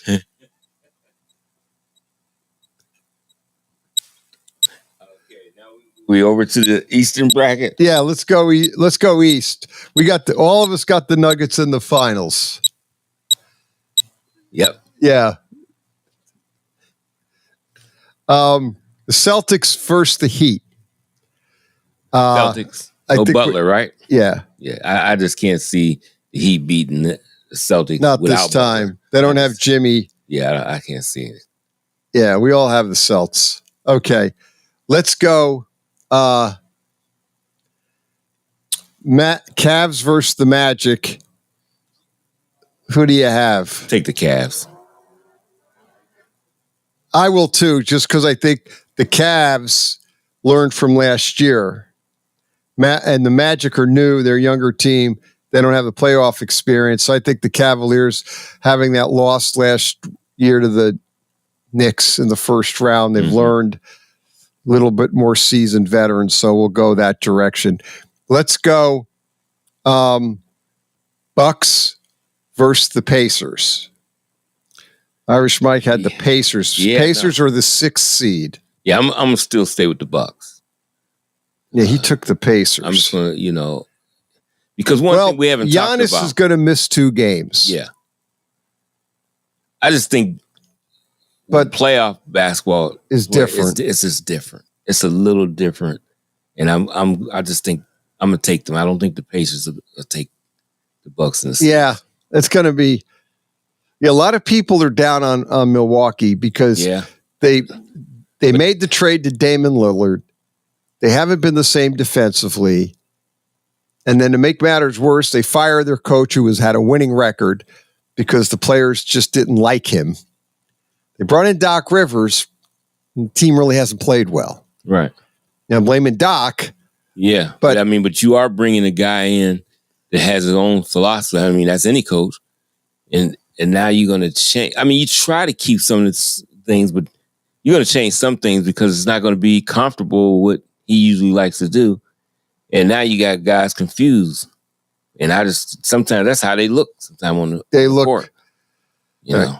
I'm actually, I'll go Pacers. Yeah, I know. In an upset. Because I tell you, that one person, that guy, that Halliburton. Yes. They said he is a beast. Unbelievable. Yep. That guy is good. He was wasn't he the first pick in the draft one year or the second pick? I forgot where he was picked. I got to look it up. Halliburton is. Yeah. And I know he was down the draft a little bit, but he was a first round pick that people kept saying, why are they passing on him? That's why I just can't remember where he was picked at. But the guy, I don't know when the Pacers picked him, what pick he was, but the guy can absolutely play. And he's so unassuming because he's not like this super flashy guy. It's just that he just gets the job done. I mean, whether he has to drive, shoot the 3, you're plays right. defense, all that. He came out of Iowa State. He's 6'5", 175. So he's skinny, but he can play. Yeah, I don't think that 175 got to be wrong now. He's much. You could tell he put on something. Yeah, you can look weight, up. Yeah, muscle. You'll see when you see him. He's real thin. He was the 12th pick in the first round. You're right. Yeah, he dropped. I thought he was higher. He was not. Oh. So the Pacers got a steal. Got him at the 12th pick. He should have never dropped that far. But I heard that a lot of when he was coming out, everybody had him in their top 5, but he kept dropping in the draft. The NBA draft to me is a total crapshoot. You never know what is going to happen in the NBA draft. Yeah. And some of these players drop that are good. Some players you think are really good don't pan out. And the NBA draft is, I think, sometimes a bigger crapshoot than the NFL draft. Well, I think it is because I think the NFL draft. I mean, they all are crapshoots, but right. But it just seems like you can stay with the standards in the NFL. You know what the top players are. I don't know who's the top player because you get guys that came and they played one season of college basketball and they might have played well, but are they really ready for the NBA yet? I don't know. And they're so young. Yeah, and that's the thing. That's the thing that's so much different. You know, we have a chance with the NFL guys. At least you got 3 years usually to see right what these guys are about. And sometimes that could be too early for some, but, that's why I think guys like might surprise people. And when we do get to the NFL with Knicks and Penix and those guys. We're going to get there. Yeah. Let's get to the Knicks and the 76ers. This is, everybody's talking about, this might be the most talked about opening series. The last time the Knicks played the Sixers was 1989, and they swept the 76ers in 89, and Rick Pitino was their head coach. Mm-hmm. Then the Knicks went on and lost to the Chicago Bulls. But that's the last time they played the 76ers in the playoffs 35 years ago, for those out there that were wondering. However, Dave Clark, I'm being from Philly, but you did college in Philly, but you're from New York. Right. Oh, yeah, I'm going to stay a Knicks. I'm going to always be a Knicks guy. So I'm taking them, but this is a scary series. Because I'm telling you, if Embiid is healthy enough, it could be. Yeah. And then the perimeter players that Philly have, they can give you some heck of a problem. Without Julius Randle, the Knicks are in a tough spot. I know Julius Randle hasn't played well in the playoffs, and people are kind of discounting him. I'm not. I wish they had Julius Randle playing because they would need him. That concerns me. You're right. Embiid is to some degree the key to this. If he's playing like he's winded, he's not 100%, but if he can get closer to the 100%, they could beat the Knicks, no doubt. But because I can't go against the Knicks because I was born in New York and was still a diehard Knick fan, but I can tell you this 1970 roster, Reed, DeBusschere, Mike Reardon was on that team. He wasn't on the 73 team. Earl was. Earl was not on the 1970 team. It was the starting five for the Knicks in 1970. They actually flip-flopped, didn't Reardon go to... Reardon was part of the trade that took him to the Bullets. And Stallworth and Reardon traded to the Bullets for Earl Monroe, who some people refer to him as Black Jesus. That guy. Earl was unbelievable. Plus, at first when they traded, I loved it, but I was like, how is they going to coexist? Him and Walt Frazier, they got to have the ball. They work perfectly. They work perfectly. Earl changed his game to fit the Knicks. Earl was an unbelievable one-on-one. When he was with the Bullets, everybody loved Earl Monroe. I remember in high school, there was one of the guys in my class came to school every day wearing he made an Earl Monroe shirt. You couldn't buy those. He actually then got, I guess he got one. He would come to school every day wearing had a shirt that he put Earl Monroe number 15 with the Knicks. He wore it every day. This guy was a power lifter too. He was a good athlete. This guy but he would wear an Earl Monroe shirt every day to school. Unbelievable. Good guy. But I see him. He was in one of my classes. He always had his Earl Monroe shirt on. Westerville High School. Yep. He would wear that Earl Monroe shirt every day. That guy was unbelievable. Everybody. I used to love the Pearl. Earl the Pearl, man. Anyway, I digress. Yeah, we all have. Okay, Knicks. Okay, let's move it up. We have now the Celtics. You're going to have the Celtics playing your Bucks, Dave Clark. Yeah, I know. Celtics and the Bucks. Yeah, I got the Celtics should be able to. No, I'm wrong. Celtics and the we've got the Celtics. My fault. Celtics playing the Cavaliers. Oh, yes, right. Still my fault. I'm gonna take the Celtics. Okay, so you've got we all. I think we all pretty much have the Celtics. I'll take the Celtics beating the Cavs. Although I'm leaning on taking the Cavs to upset them, but I just can't. So let's not. Okay, let's move on. I'll take the Celtics to beat the Cavs. How about the Knicks? Basically, will be playing the. In your case, they'll be playing the Bucks. Yeah, I'm gonna take the Knicks. Yeah, I will. I'll take the Knicks to beat the Pacers. Okay, that gets us to the final: Cavs and the Knicks. Celtics and the Knicks. I'm sorry. Old time basketball. Yep. This goes back. And here I'm gonna be biased. Even though I think the Celtics should be, I'm still gonna be biased again because I want them in the championship. Just get in there. But can I do it? Can you do it? Can I? I want to be realistic. They may not get out of the first round. They might not. I'm gonna take the Celtics. Right. I take the Celtics. It's hard to do it. That's hard. I hate. All right. Because this means nothing, I'm taking the Knicks because I know the Knicks could get beat in the first round, and I'm probably putting the jinx on them anyway.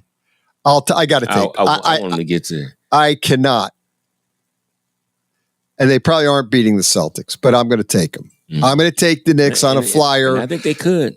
I think the Celtics could freeze up with their 3-pointers and the Knicks could make it a series. And if the Celtics get tight in a tight series, and they tighten up, and those threes aren't falling in, and the Knicks catch fire, I think the Knicks pull it out. So then we're going to have you have the Celtics and the Nuggets in your final. Mm-hmm. Who do you got? If it was the Knicks, it would have been the Knicks. I would have taken the Knicks. I'm going to take the Celtics to win. To win it. Take the Nuggets out. Something a little different. That's all. Well, yeah, as much as I tell you what. It's hard for me to think that happened, but I still will do it. Yeah, well. Irish Mike's right. He's going to take the Nuggets. I know I should take the Nuggets. I'm not. I'm taking the Knicks to win it all. I don't care. They could get bounced by the first round by the 76ers, and my bracket would be totally blown up after one series. I don't care. I have absolutely no care in the world. I want the Knicks to win it all. And I want the Nuggets to get upset. I like to see variety. I almost picked the Lakers to beat them. I'm still on the fence there. That's a hard one. I'm fighting that because I have a bad feeling or a good feeling, or I just feel that the Lakers could be the sleeper in this tournament, and they could end up in the damn finals. The Lakers could. Now, when I watched what's his name? You can have the Lakers and the Knicks or the Lakers and the Celtics in the final. I don't count any team with LeBron and AD. I don't count out. Yeah, well, I was just watching guys that hadn't been playing, like Vincent. Yeah. And he is a factor. Right. Because I was watching that game against the Pelicans. When that started, he was a big factor. Right. And he's just coming back. He was out most with the surgery he had. And they getting guys back at the time when you need them, and you didn't have the Nuggets didn't face the Lakers with these guys. So now you go a little deeper into your bench. You don't know what might happen. Well, there are picks. I still might change mine. I might have the Lakers and the Knicks in the final. That's how I feel about this whole thing. That I would love to. Saturday morning sports page. We'll be back after this. Talk draft, NFL draft. Pat Lucia, Dave Clark.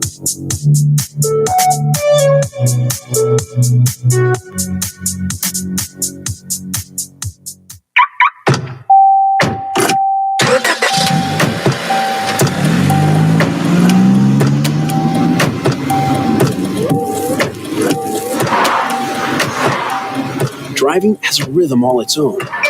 Don't wreck it with a text. Before you get behind the wheel, silence your phone. Or better yet, designate a texter. For more text-free driving tips, visit stoptextstoprex.org. Brought to you by the Ad Council and the National Highway Traffic Safety Administration. Western Reserve Radio is the Valley's online source for sports talk and local live events. Tune in and be a part of their live weekly shows, as well as all of the hard-hitting action of Youngstown Phantoms hockey, high school football, and the GDFL. Find them at westernreserveradio.com. Tune in and the Live 365 app to be a part of the area's sports conversation. Be sure to visit them on Facebook at Western Reserve Radio and on Twitter at WR_radio. In the small town of Elmira, New York, a boy was born into an all-American family. The odds of him achieving his dream in the fashion industry? 1 in 23 million. The odds of having a child diagnosed with autism? 1 in 68. I am Tommy Hilfiger, and my family is affected by autism. Learn more at autismspeaks.org/signs. Brought to you by Autism Speaks and the Ad Council. Question. When you walk into the boardrooms of the most successful companies here in Ohio, who do you meet? Answer. Men and women who play high school sports. Education-based high school sports give us more than athletes we can root for. They give us leaders we can depend on. Question. So where will we find tomorrow's leaders? Answer. High school sports. This message presented by the Ohio High School Athletic Association and the Ohio Interscholastic Athletic Administrators Association.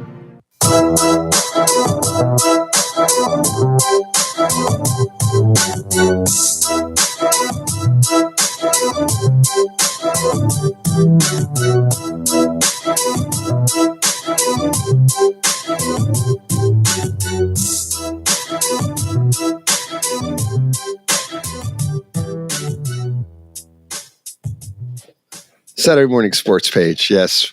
For the record, I have picked the New York Knicks to win the NBA title this year. Yes, all right. Do it. Dave Clark got the 73. Celtics. Irish Mike has got the Nuggets. Irish Mike's probably going to be right. But Dave, with the Celtics, you're probably in there. The Knicks probably don't really have. I don't know what the odds are. I didn't look at the Vegas. Maybe I should. Well, I'm sure those odds is up there, but I don't care. No, I don't care. I got the Knicks winning it. I don't care. It's been 51 years. Yeah. The New York Knicks last won an NBA title in 1973. I was a junior in high school. Do the math. Yep. I was 17 years old. 51 years ago. I'm 68 years old. That's when the New York Knicks have last won a title in 1973. The last time they were in the finals was 1999, the strike year. They lost to Tim Duncan and the Spurs. Duncan was a rookie. Yeah. That year. Yep. And then was Duncan maybe one of the greatest centers, one of the best centers, or was he a forward?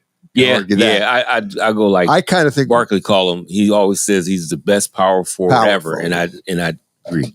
He is. I mean, what a guy right there. So, with the big fundamental, isn't that what Shaq named him? Yep. Everything just the correct way. You know, who was they were talking about last week. I saw it on YouTube. Dan Patrick was interviewing, and I can't. The name escapes me. He's a well-known broadcaster, Al Michaels. Who used to do? Okay. Yeah, and Al Michaels was talking about great players, and he said he saw Elgin Baylor play. And he said Elgin Baylor was Dr. J before Dr. J. He says Elgin Baylor, and I've heard this from other people, especially before he hurt his knee. Yeah. Elgin Baylor was totally unstoppable. He was the greatest player in the NBA. People believe better than Russell, better than Chamberlain, better than all of them. When he did, before he hurt his knee, and after he hurt his knee, he was still great, but wasn't obviously as good because back then they didn't know what was, didn't have the technology. But before Elgin Baylor hurt his knee, there are a lot of people that saw him play, and it was a long time ago, and they say that Elgin Baylor was the best player, period. Better than Chamberlain, better than Russell, better than any of them. Right. Talked about Kevin Lockery was talking about Oscar Robertson and Jerry West. He said that today's game, West would be better than Oscar just because West was a deadly three-pointer. The three-point play would be right up West's alley. Right. Jerry West would be a brutal, unbelievable three-pointer. But he said Oscar wouldn't transfer to today.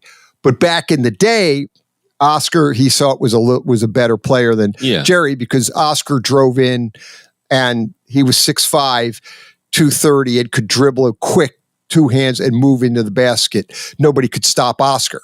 Right. And rebound.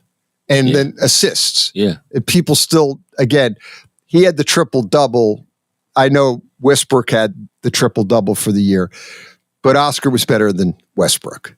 Not far. But Oscar was a great, but when you're talking about Oscar and Jerry West, it's so hard because they were just unbelievable great players in their own right.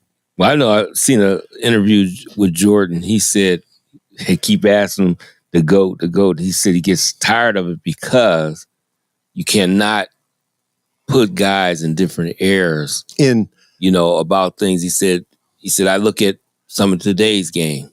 He said, you got Stephen Curry. He said, you had shooters like that. Yeah, you had a great shooter like that. But if he played in their era, more so in that era or before, it might be a problem because the game didn't translate that way. And it was a more physical game. Yeah, and it's different. He said, so you can't. He said he didn't like it. He don't like the GOAT analogy. He still thinks he's the best player, and he should think that way. But he said you can't really argue that point. He said because everybody was in a different era and it's different. Right. And Willis Reed said that one time years ago. They were interviewing him, and they were asking him the same questions. And he said, I don't like to compare players in different eras because the game's different. Not saying it's better or worse. I'm just saying the game is different. It's a different game. And I don't like comparing. Now, personally, I'm a Knicks fan, but I always thought Willis Reed was one of the greatest centers of all time, but he'll never get that. He was underrated. Right. He was undersized, but he had the moves and he had the ability to defend the big centers, defend Kareem, defend Wilt. Russell used to say Willis Reed used to just beat me up and elbows and body, and he'd wear me out. Mm-hmm. And the great centers respected Reed, and he played, but he had a great outside shot for a center, which back then centers didn't shoot the ball from 15. Willis did because Willis was a forward when the Knicks had Walt Bellamy. They traded for Walt Bellamy. I think it was Willis Reed's second or third year, and they had him for 3 years, and Willis Reed was the forward on the team and developed a shot and could handle the ball. Then they brought him back into center when they traded Bellamy to Detroit, and Willis Reed now was a forward and a center, and there weren't any really centers like that in the NBA at that time. So again, and it's hard to compare that game in the 60s and even the 70s to today's game. But I'm just saying that that's when you start breaking it down and breaking these players. It's just Jordan's 100% right. Like Elgin Baylor, I would love to see a healthy Elgin Baylor play today, especially. They said that he was just I remember my father telling me that when I was a kid. When I started to get into basketball, and you didn't see a lot of basketball on TV. Right. You only had the games on Sunday. That's it. Yeah. And I got to see the Knicks during the week on Channel 9 because they played a lot of the away games or tape delay games, and I'd watch those. But the point is, my father used to tell me Elgin Baylor is an unbelievable player.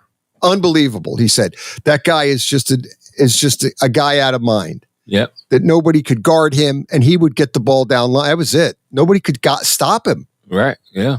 He had a big body, and he was just incredibly quick. Mm-hmm. He was like 6'6", 235, I think. I'll look it up, but he was just unbelievable. Down low with the basket. Nobody could, again, he was totally unguardable. Yeah, that's what I said. It's a different different game. Elgin Baylor took his team, Seattle, college team, to the NCAA finals and lost to Kentucky in 58. Jerry West took his team, West Virginia, to the finals in 59 and lost to California. Mm-hmm. These guys basically were the player on their team and put the team on their shoulders and took their college team to an NCAA final. Yep.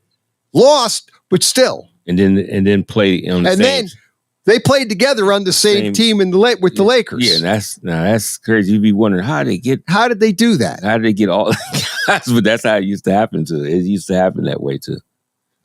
Unbelievable. Yeah, absolutely. Moving past, so for the record, you got the Celtics, I got the Knicks, Irish Mike has got the Nuggets. Yeah. And I still might change mine to the Lakers and the Knicks in the final just for the heck of it, because I'm still on the fence. I would love it to see it though. Yeah. Actually, it would be fantastic, I think, but I don't know if that would ever happen. Right. I don't know. I think the Nuggets are going to be a hard team to beat in the opening round. Yeah. I could see them maybe getting beat later on, but I could just see, I don't know if the Lakers can get past them in that first round, but they don't have the bench, and I don't rule it out. Right. Yep. Looking at the NFL draft, Dave Clark, mm-hmm. I guess it looks like quarterbacks, if you believe what mock draft you want to, I think it's a foregone conclusion that, and it's this Thursday, it's finally here. Yep. I'm so glad. Yep. You have Caleb going number one. That's a slam dunk. The only thing, I said it earlier, I think my number one concern with him is getting over the curse of Chicago Bears quarterbacks. Yeah, no. I know his father said it and then backed off that. But when his father said something to that effect, and then he said, well, and then he kind of said, no, okay, cool. Yeah. But I understand it. I understand the concept. Because I said the same thing. The worst thing for Caleb, I think he could play. I think he's got definitely the skill to play. I worry about the injury aspect, but I worry about that Chicago Bear curse quarterback number one. And I know that's weird. Don't ask me why, but I think that's a hard thing, I think, to overcome. But if there's a player out there, he can do it. Yeah. I mean, he got the skill set. I still, in a way, when I try to rate him, I don't know why I want to put Jaden Daniels in front of Caleb myself. As far as not saying he's got to be the number one pick, I just think, I don't know why I think that. It's something about him. I don't know why. But you don't think there's a big difference between those two? No, not a big difference. But I think what you call is might be even more dynamic. Jaden. But I can't say that because what I've seen in Caleb with the Trojans, he would more so run around and still be looking downfield. Whereas his first couple games at Oklahoma, he would do that, but he would take off and run. If people remember when he took over in the first game, it was like a 90-something yard run. The guy can run the football, but he settled down. Whereas Jaden, if he see an opening, he turns into a running back, and he's dynamic running the ball. He's your Lamar type guy. So you wonder. So I don't know, but the curse, it's like they always said, the Cleveland. I'm glad the Cavs won with LeBron. 2016. The Browns need it. And I heard you and Irish Mike talking about Deshaun Watson. And what I looked at, one guy I really like is Phil Simms. And he was on NFL Network. He was analyzing things. And he said, I tell you what about Deshaun Watson. He said he came in there. He said, nobody's talking about that. They're saying how poorly he's played. He said, but when he came in, he was running Kevin Stefanski's offense. Nothing geared to what he did in Houston at all. He said, so you figure he came in there, he played the last, 6 games? 6 games. And he was pressing to impress. He said, that's what he looked. He said, you could see he was like, I got to do great. And he was not doing good because he's pressing and then trying to run a system he doesn't understand. Then he comes back the next season. They really didn't implement a lot of stuff in it. He plays, he get injured. He said, but then he said something halfway through the season, you start seeing Kevin Stefanski change some things. And he started putting some of the Houston offense in it. He said, did you see the difference? And they started showing the film. You could see he started doing good things. Watson, he's playing better. He's doing different things better. He said, now they had this whole off season. If he really implements all the things that are strengths of Watson, the Browns, if they, everything is shored up where it needs to be, he said they could be super dangerous. Nobody's thinking about them. They're really thinking Ravens, Bengals. He said even the Steelers, he said, because he said he thinks Russell Wilson is going to be back to the old Russell Wilson. He said because it's one of the things, he said, Denver messed up. What they did, they gave him his own office. All this. That alienates the other part of the team. It's like, what is this guy? Is he a player like us or is he an exec? So Peyton comes in. He doesn't like that. I understand it too as a coach, but he actually belittled Russell Wilson. That's why guys like Justin Simmons, their all-pro safety, didn't re-sign. He became a free agent. I forgot where he went or if he even signed with somebody yet, but they released, he became, he didn't want to go back there because he said he didn't like how that was going. If this guy going to be a leader of your team, you can't demoralize them in front of the rest of the players because now they're not going to respect them. And you can't play with your leader being demoralized. So he thinking Pittsburgh, just because of their organization, how things is run, how Tomlin is, how the Rooneys are, that Russell Wilson will be a lot better in Pittsburgh and they could be dangerous too. So he said he thinks this division going to be even better than it was before. Well, a couple things. Just for the record, Justin Simmons is a free agent, has not signed yet with somebody. So we'll wait, see how that plays out. I think Russell, the concern that I kind of have with Russell Wilson is that injury to his hand that he had. And that the finger. A couple years ago? Yeah. I heard Brady Quinn talk about it a little bit. He had that injury, and he goes, I never healed. I have a mallet finger, I think he referred. And he goes, to this day, it's still that way, and it will never change. I don't know the severity of Russell Wilson's injury. I don't know. He doesn't seem to be the same quarterback throwing the ball down the field accurate. But maybe under the new system with Tomlin, a new coordinator, different set of circumstances, maybe you'll see him come back. And then allow him to play the way he plays. And he does play off platform, as they say. And you got to do that. That is in contrast to Peyton. Yeah, he's like Peyton everything is not that kind of, he does not like that type of play off platform. No. Because Drew Brees played for him, but Drew Brees was very within a system and confined exactly to what Peyton wanted to do. Right. And that was fine. But Peyton now obviously moved on. He's got a different, Russell Wilson, that's kind of like I refer to as oil water mix. Mm-hmm. Okay. Let's just we're talking draft. Mm-hmm. What does Denver do? Move up. My question is going to be, I have not seen Bo Nix's name in the mock draft going to them. I could be wrong. I usually am. I could see, now the one we looked at, Michael Penix went to the Raiders. Mm-hmm. Bo Nix was not in the first round. They have Denver taking a cornerback, not a quarterback, a corner, defensive corner. I think Denver would take a Bo Nix. I think if I were to be a betting person, I think that's the quarterback that I think Peyton wants to get a quarterback he can mold. Yeah. And he's the guy that played that game. He just looked like that's who he would be, Drew Brees. Right. He just looked like that. Does. And that's kind of Bo Nix. That's a good point. I would think Peyton would go for that. I think that's who he's going to. I have a guess he will end up taking Bo Nix because I think Bo Nix will go in the first round, and I think he'll fall to the Broncos. Yeah, they got what, 12th pick? Yeah, somewhere. I think they're they're 12th. The Raiders. They're right now. However, I think this is going to get interesting because could they pick up Penix? Could Oakland want to move up a little bit to get Penix? Yeah, no. Because they don't. I think that's who they want. I think that they're looking for the quarterback. I think Michael Penix would fit the Raiders, but I don't know if the Broncos would draft him over Bo Nix.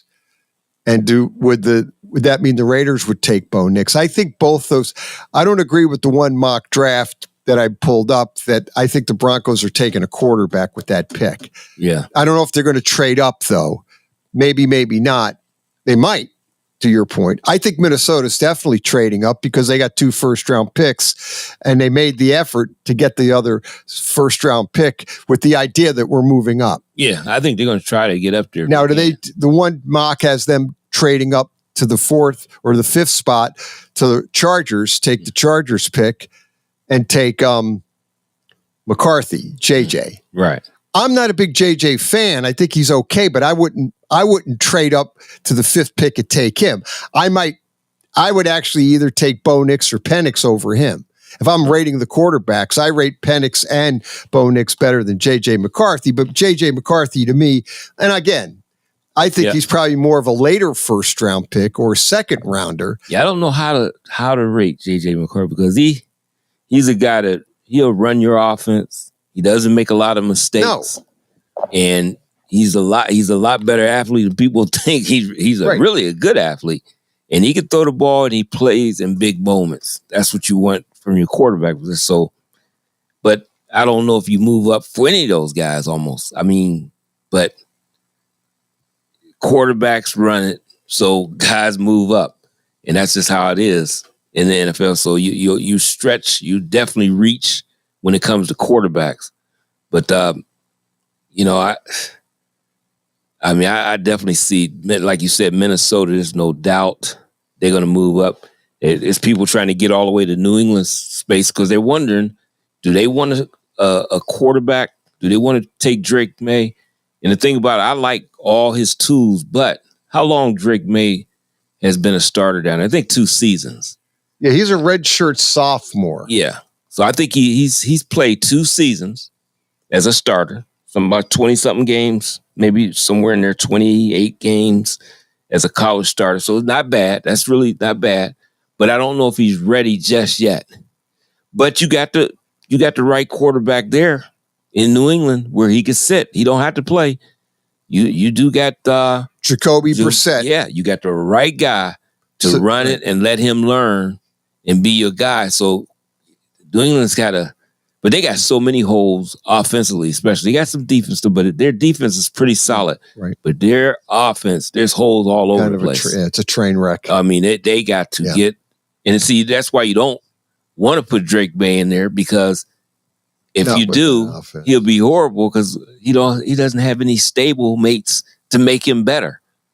You got to have some tools around him. That's the only reason can the curse be broken in Chicago is because I forgot what they got in free agency at the running back position. I know they said they might draft one.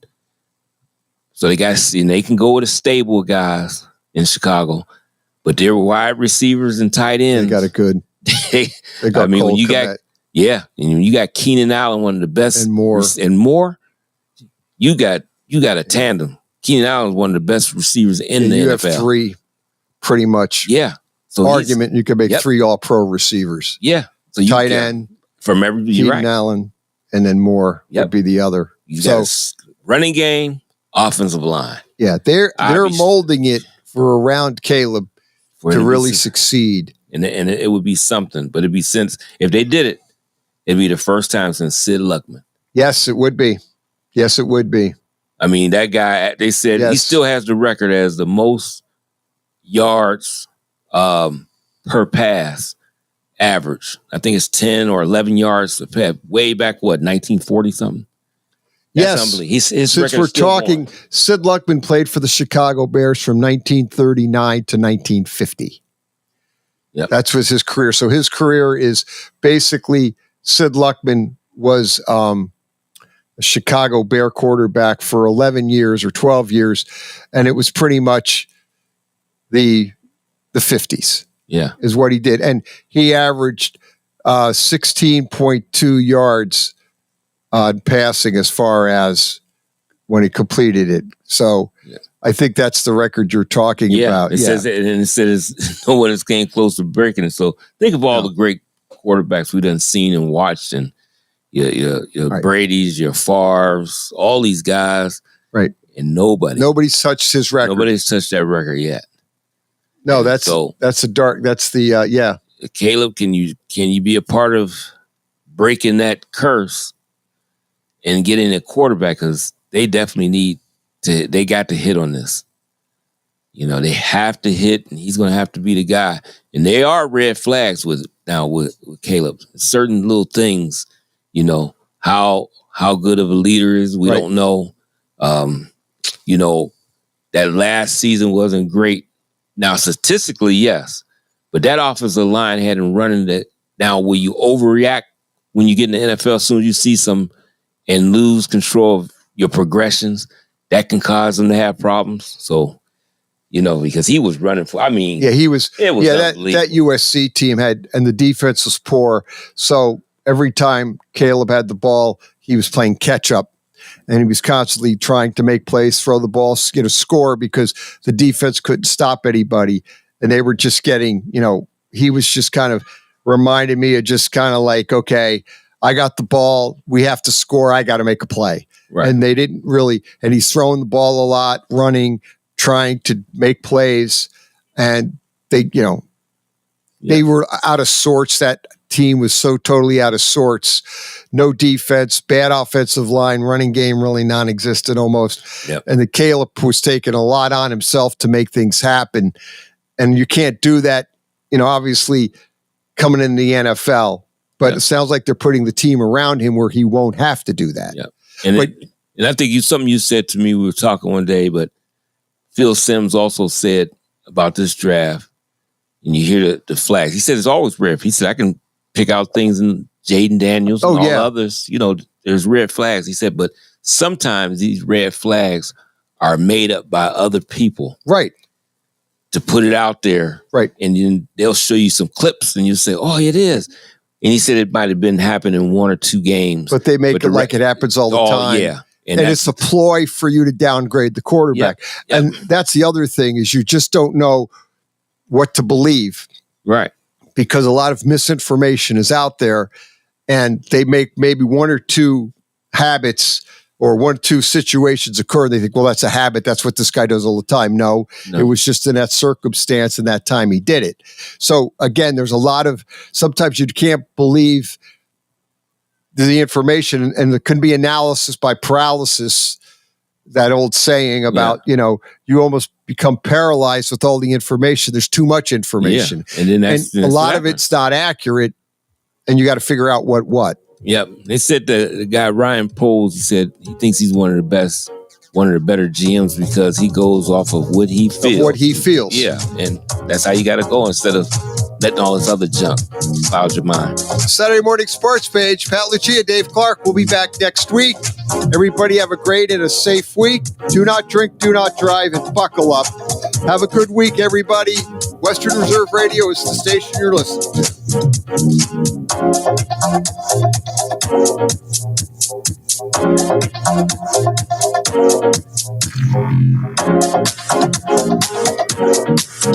You're listening to WRDB, Western Reserve Digital Broadcasting, Youngstown, Warren, Salem, and around the world. With former NFL executive Michael Lombardi. Now here is your host, Stormy Buonantony, on VSiN, the Sports Betting Network.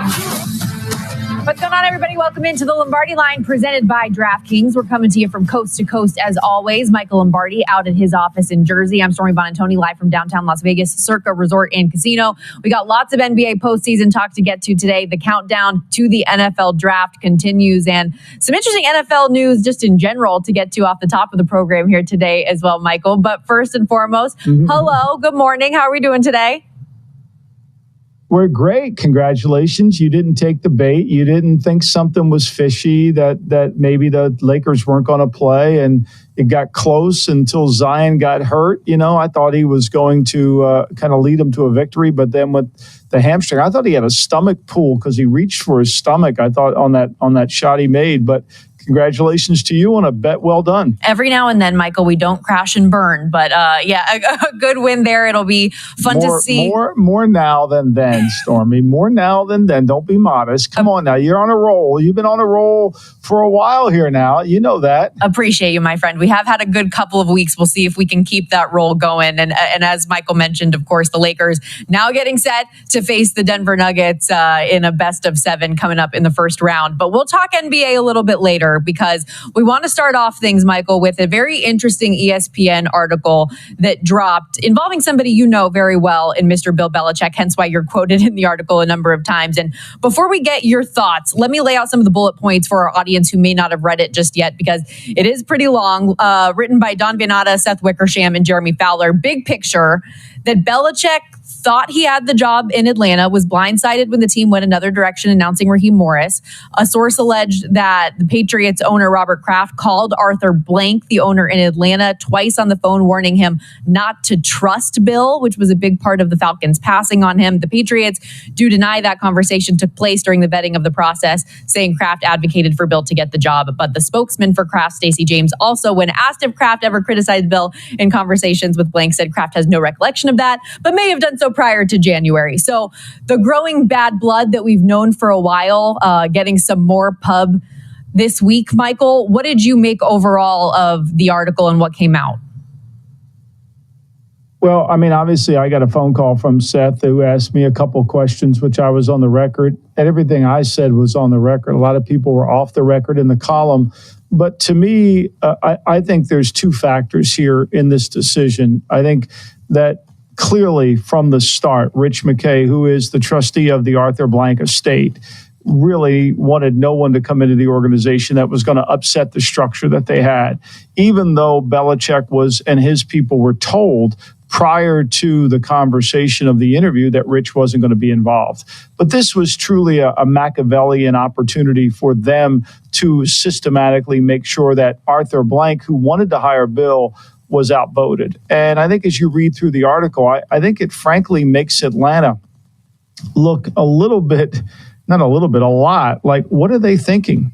Right? I mean, when they sit there and quoted as saying he wasn't in our top 3 coaches, when your general manager has won 21 games in the 3 years that he's been there, your assistant general manager presided over the drafting of Justin Fields and Mitchell Trubisky in Chicago and got fired. Like, are you really the ones who should be judging the greatest coach of all time? It's somewhat strange. And then to be boisterous about it, to stick your neck out and say, this is what we thought. Come on now. And Chris Olsen, who's clearly was the guy they're referring to in terms of he didn't want to change their contractual structure to bring more players in to work out in the offseason. I mean, this is just typical what the NFL is. And my phone lit up this morning early, so I knew the column was out. And a lot of people's reaction is that's why Atlanta never wins. I mean, they're behaving and acting and being quoted as if they won 5 Super Bowls, and they're treating a coach who has 8 Super Bowl rings as if he's lost it. Why don't they ask Matt Rule if he's lost it? If you have a phone conversation with the man, you actually think you're smarter than him. And at the end of the day, Stormy, for me, like really, Fontenot and Pace are going to judge Belichick? I mean, that's how you're going to handle this? Like, that's really should have been in the article. I mean, this was clearly Rich McKay wanted Raheem Morris from the start. Rich McKay's son will eventually come work for the Falcons. This was all done internally, and it was planned. And once they got Blank convinced it wasn't the right thing to do, off to the races they went. Well, and it's funny, too, when you talk about the Falcons and winning, who'd they lose their most recent Super Bowl to again? Okay, yeah, let's just make sure that we throw that into the conversation as well, Michael. But you said it.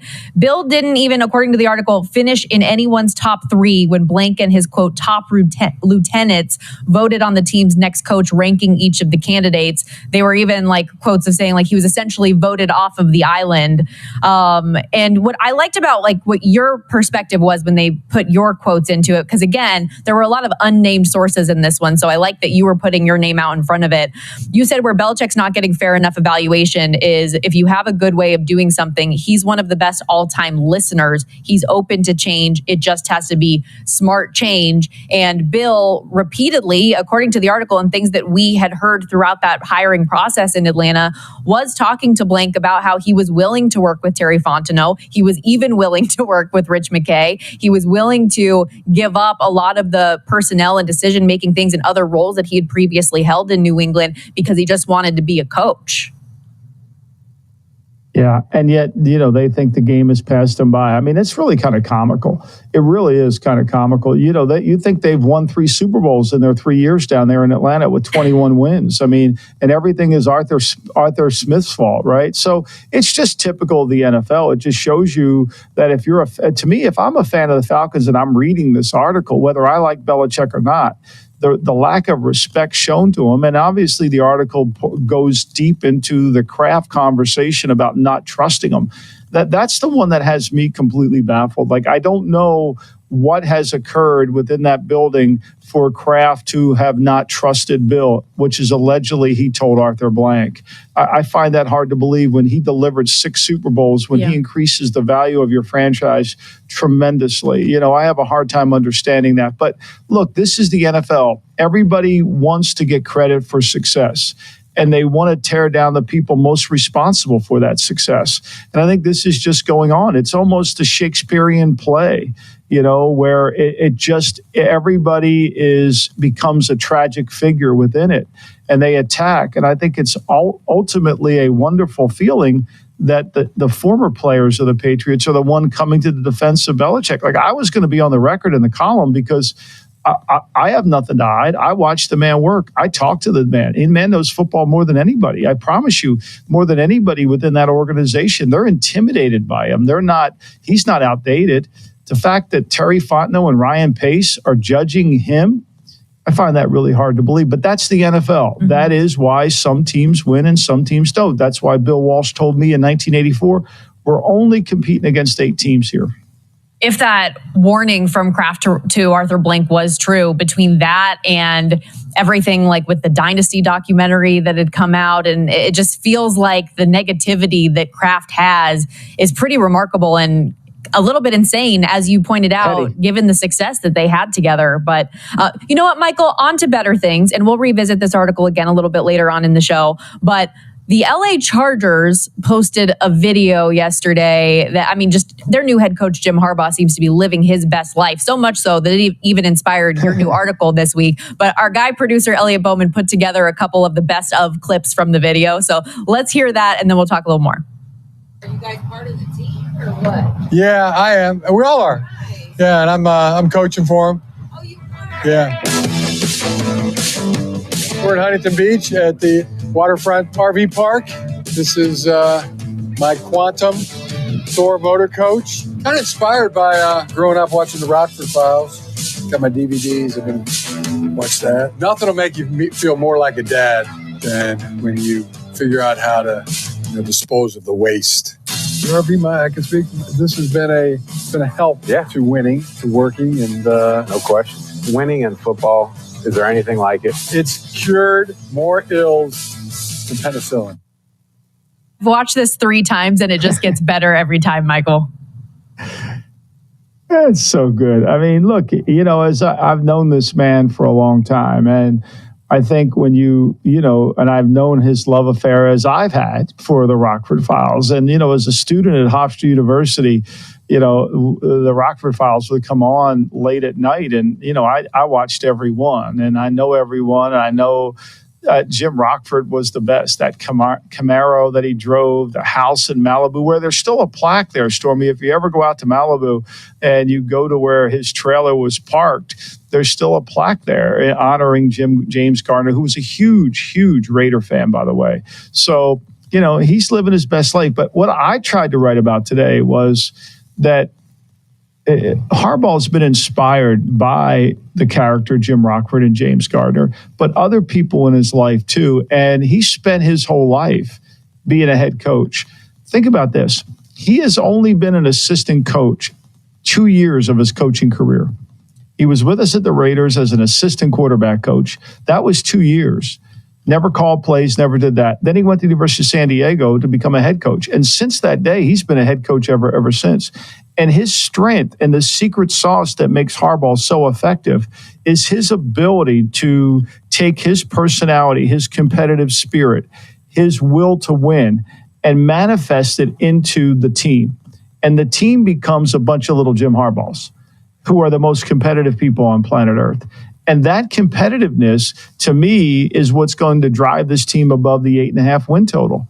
Because we've spent the last year talking about the Chargers as underachievers. They got all this talent, but they can't win. Well, what they didn't have was toughness. Mm-hmm. They didn't have that mental fortitude they need to win close games. They've lost way too many of them. I think ultimately now this hire will. And at 8.5, I like the over here a lot. And that's what I wrote about before the draft, because he's going to make a difference. Everywhere he has gone, that team has exceeded expectations. Yes, you mentioned that win total sitting 8.5 in the AFC West. They are the second shot behind the odds-on favorite Kansas City Chiefs at plus 300. And you speak about a bunch of little Harbaughs. Why do you think J.J. McCarthy and his former Michigan players are getting the love toward the draft that they are? We will be right back. We're just getting started here. Great day of the Lombardi line ahead.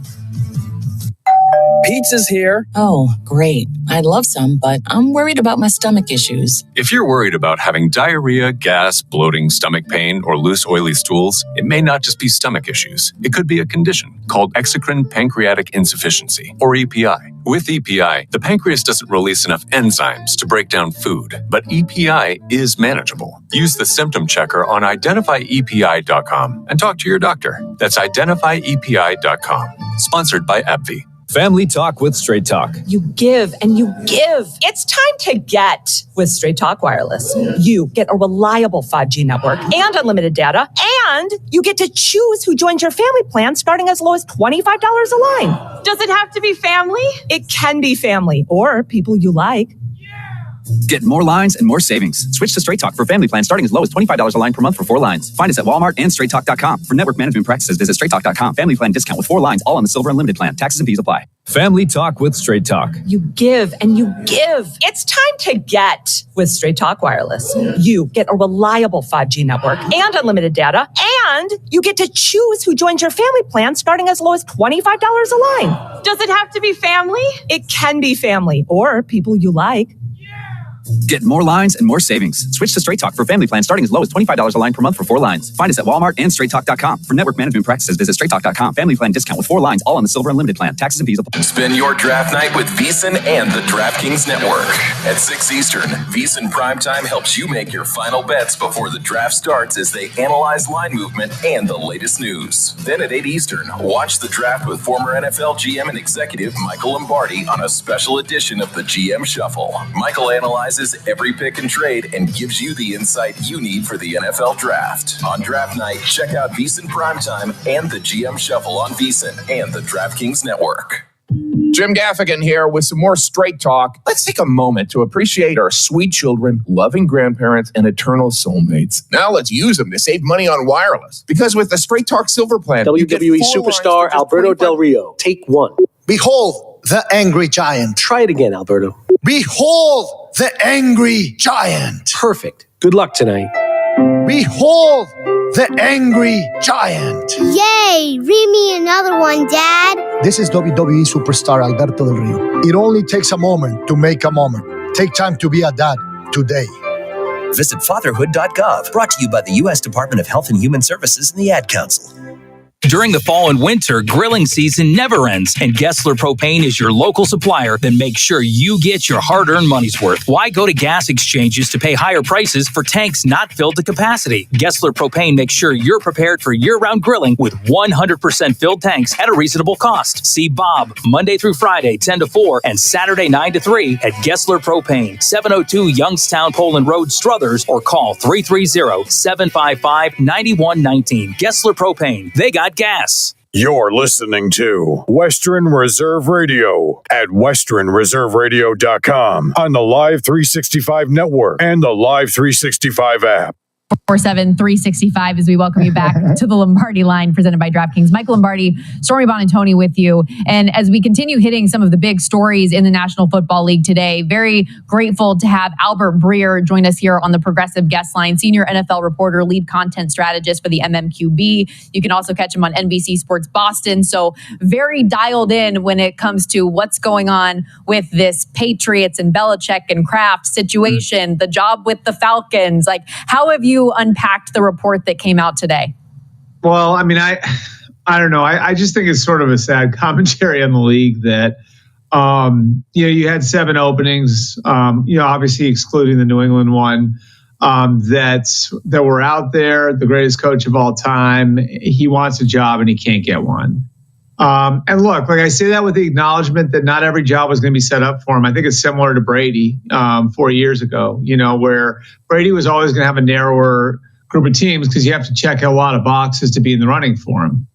Same thing with Bill. You need to be in a position to win now. Geographically, it has to make sense for him. It has to make sense for the staff he wants to bring. All of that makes sense. But with a guy at that level out there, the idea that he wasn't able to get a job, I always thought was kind of more of a reflection on the state of ownership in the NFL and where owners are. And, I think more than anything else, it speaks to what owners value right now. And, I think, more often than not, you're seeing owners who study this stuff in other sports and want to carry things over and have their own ideas. And they're valuing the structure of their organizations over individual people.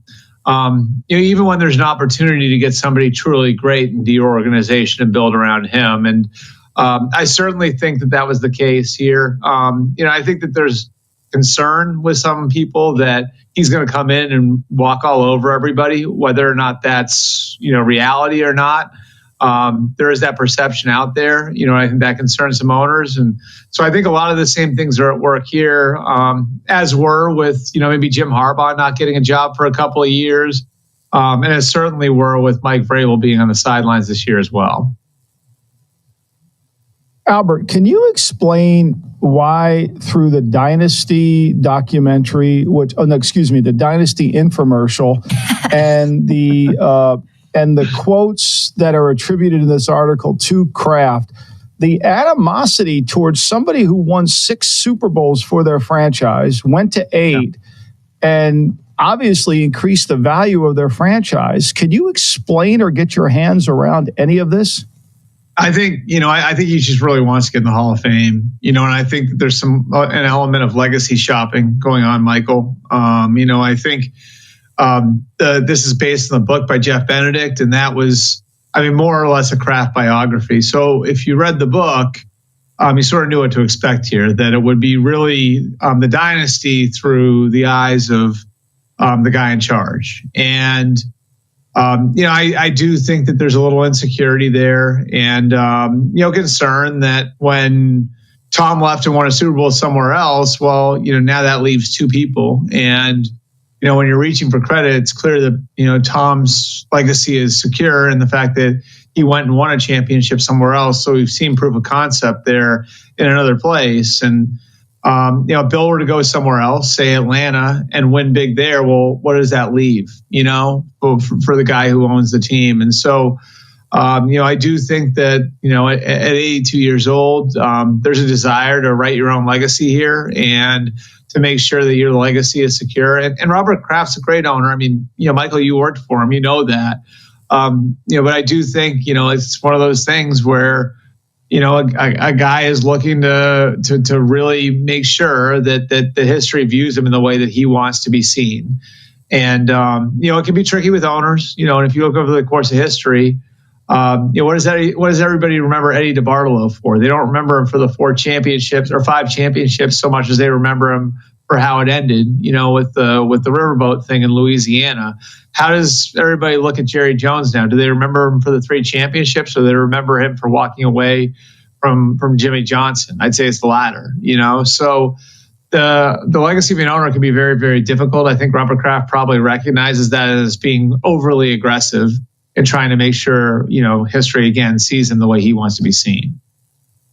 Michael, I'll let you reflect on that.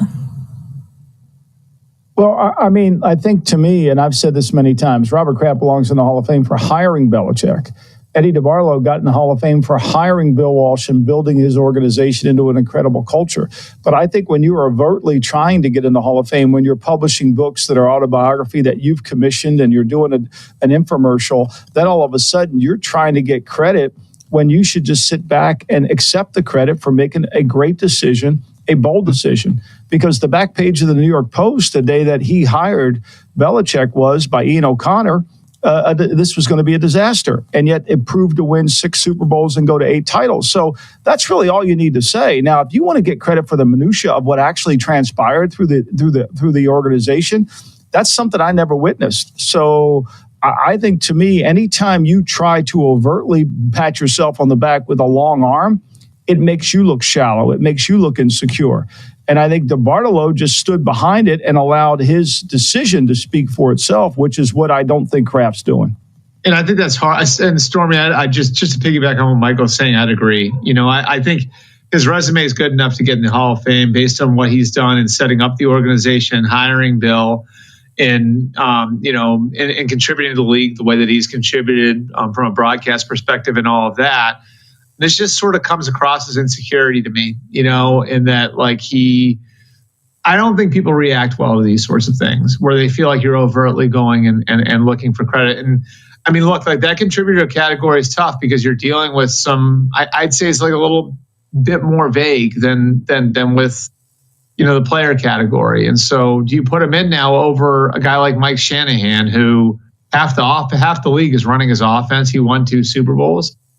I don't know, but if you're dealing with a category where things are a little vague, you can certainly see where a voter might be turned off by something like this and winds up going the other way on him. Yeah, that insecurity and animosity with somebody that you had so much success with certainly feels a little bit odd. Albert Breer, MMQB, joining us here on the Lombardi line, on the Progressive Guest line. You wrote a lot this week about the state of the Washington Commanders, and they today are hosting a whole bunch of quarterbacks, the 4 big ones outside of Caleb Williams and J.J. McCarthy, Jaden Daniels, Drake May, and Michael Penix Jr. What should we, from the outside looking in, take away from that process? Well, I mean, this is the way Adam Peters learned to do it in San Francisco. This is the way that they've done it there for years, where they bring in large groups of people. I think the Niners might actually be doing that today, doing the same thing today to much less fanfare, of course. The number I had heard was 22 of the 30 visitors are coming in today. I think it's an efficient way to use your time as they see it. They obviously are trying to set up a new program through their off-season program with Dan Quinn leading that. They're in draft meetings, and obviously this is a very, very important draft for them. I also think, and I defer to Michael on this one, but I think it does allow you to see the 4 quarterbacks in a more natural environment and how they interact with their peers. Maybe one of them or 2 of them take a leadership role in some of the things that are going on. You get to see them in a little bit of a competitive environment with some stress on them. I think from that perspective, it makes sense. Now, what you lose, I think, is the individual time. But I know the Commanders feel like through, the combine, pro days, private workouts, the Zoom calls they're allowed to do, they've had a lot of one-on-one time with Jaden Daniels and J.J. McCarthy and Drake May and Michael Penix.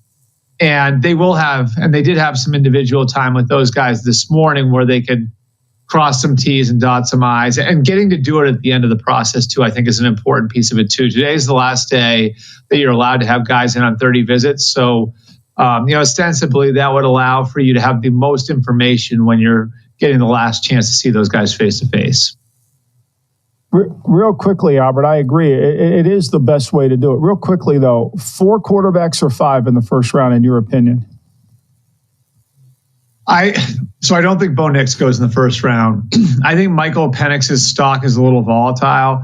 I hate the term. I hate the term rising up draft boards. I think it's normally a load of crap. I think it's just all of us on the outside, the media, as we gather information and talk to more people, catching up to what the league thinks about people. But I do think to some degree it might exist a little bit with Michael Penix.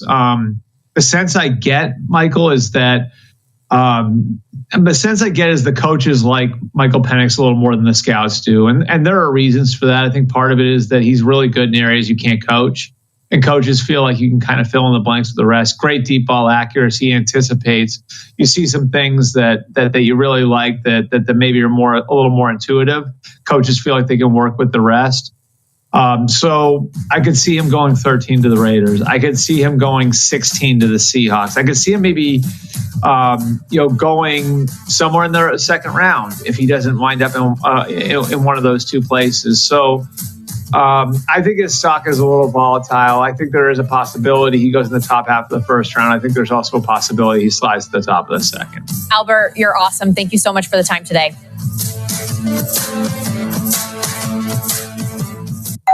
Pizza's here. Oh, great. I'd love some, but I'm worried about my stomach issues. If you're worried about having diarrhea, gas, bloating, stomach pain, or loose, oily stools, it may not just be stomach issues. It could be a condition called exocrine pancreatic insufficiency, or EPI. With EPI, the pancreas doesn't release enough enzymes to break down food, but EPI is manageable. Use the symptom checker on identifyepi.com and talk to your doctor. That's identifyepi.com. Sponsored by AbbVie. Is switching your wireless service to Total by Verizon easy? Totalmente. And you get unlimited 5G data, $25 a line for 4 lines on the unlimited plan at an amazing price with no contracts.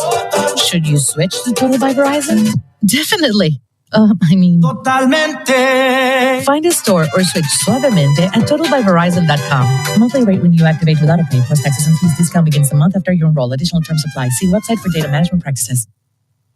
VSiN is thrilled to introduce a new vsin.com tailor-made to the evolved needs of today's sports bettors. Our upgraded navigation streamlines your journey, allowing you to... You know me as a race car driver, but I'm also a Meals on Wheels volunteer. I've raced against the sport's biggest personalities, but I've never met more vibrant, amazing people than the seniors served by Meals on Wheels. You can make a difference by dropping off a hot meal and saying a quick hello.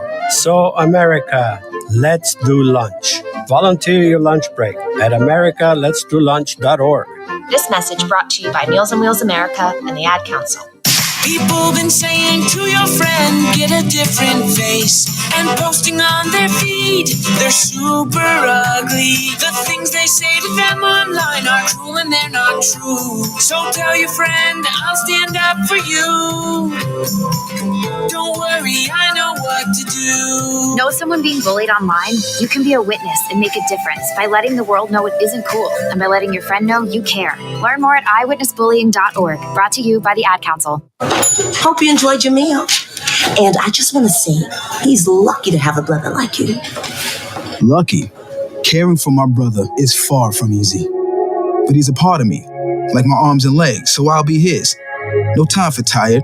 Nothing can disable this love. He needs me, but I'm the lucky one, even though I need help now and then. If you're caring for a loved one, visit aarp.org/caregiving for care guides and community support for your strength. Brought to you by AARP and the Ad Council. Most of my family, they never graduated high school, so I'm trying to break that barrier.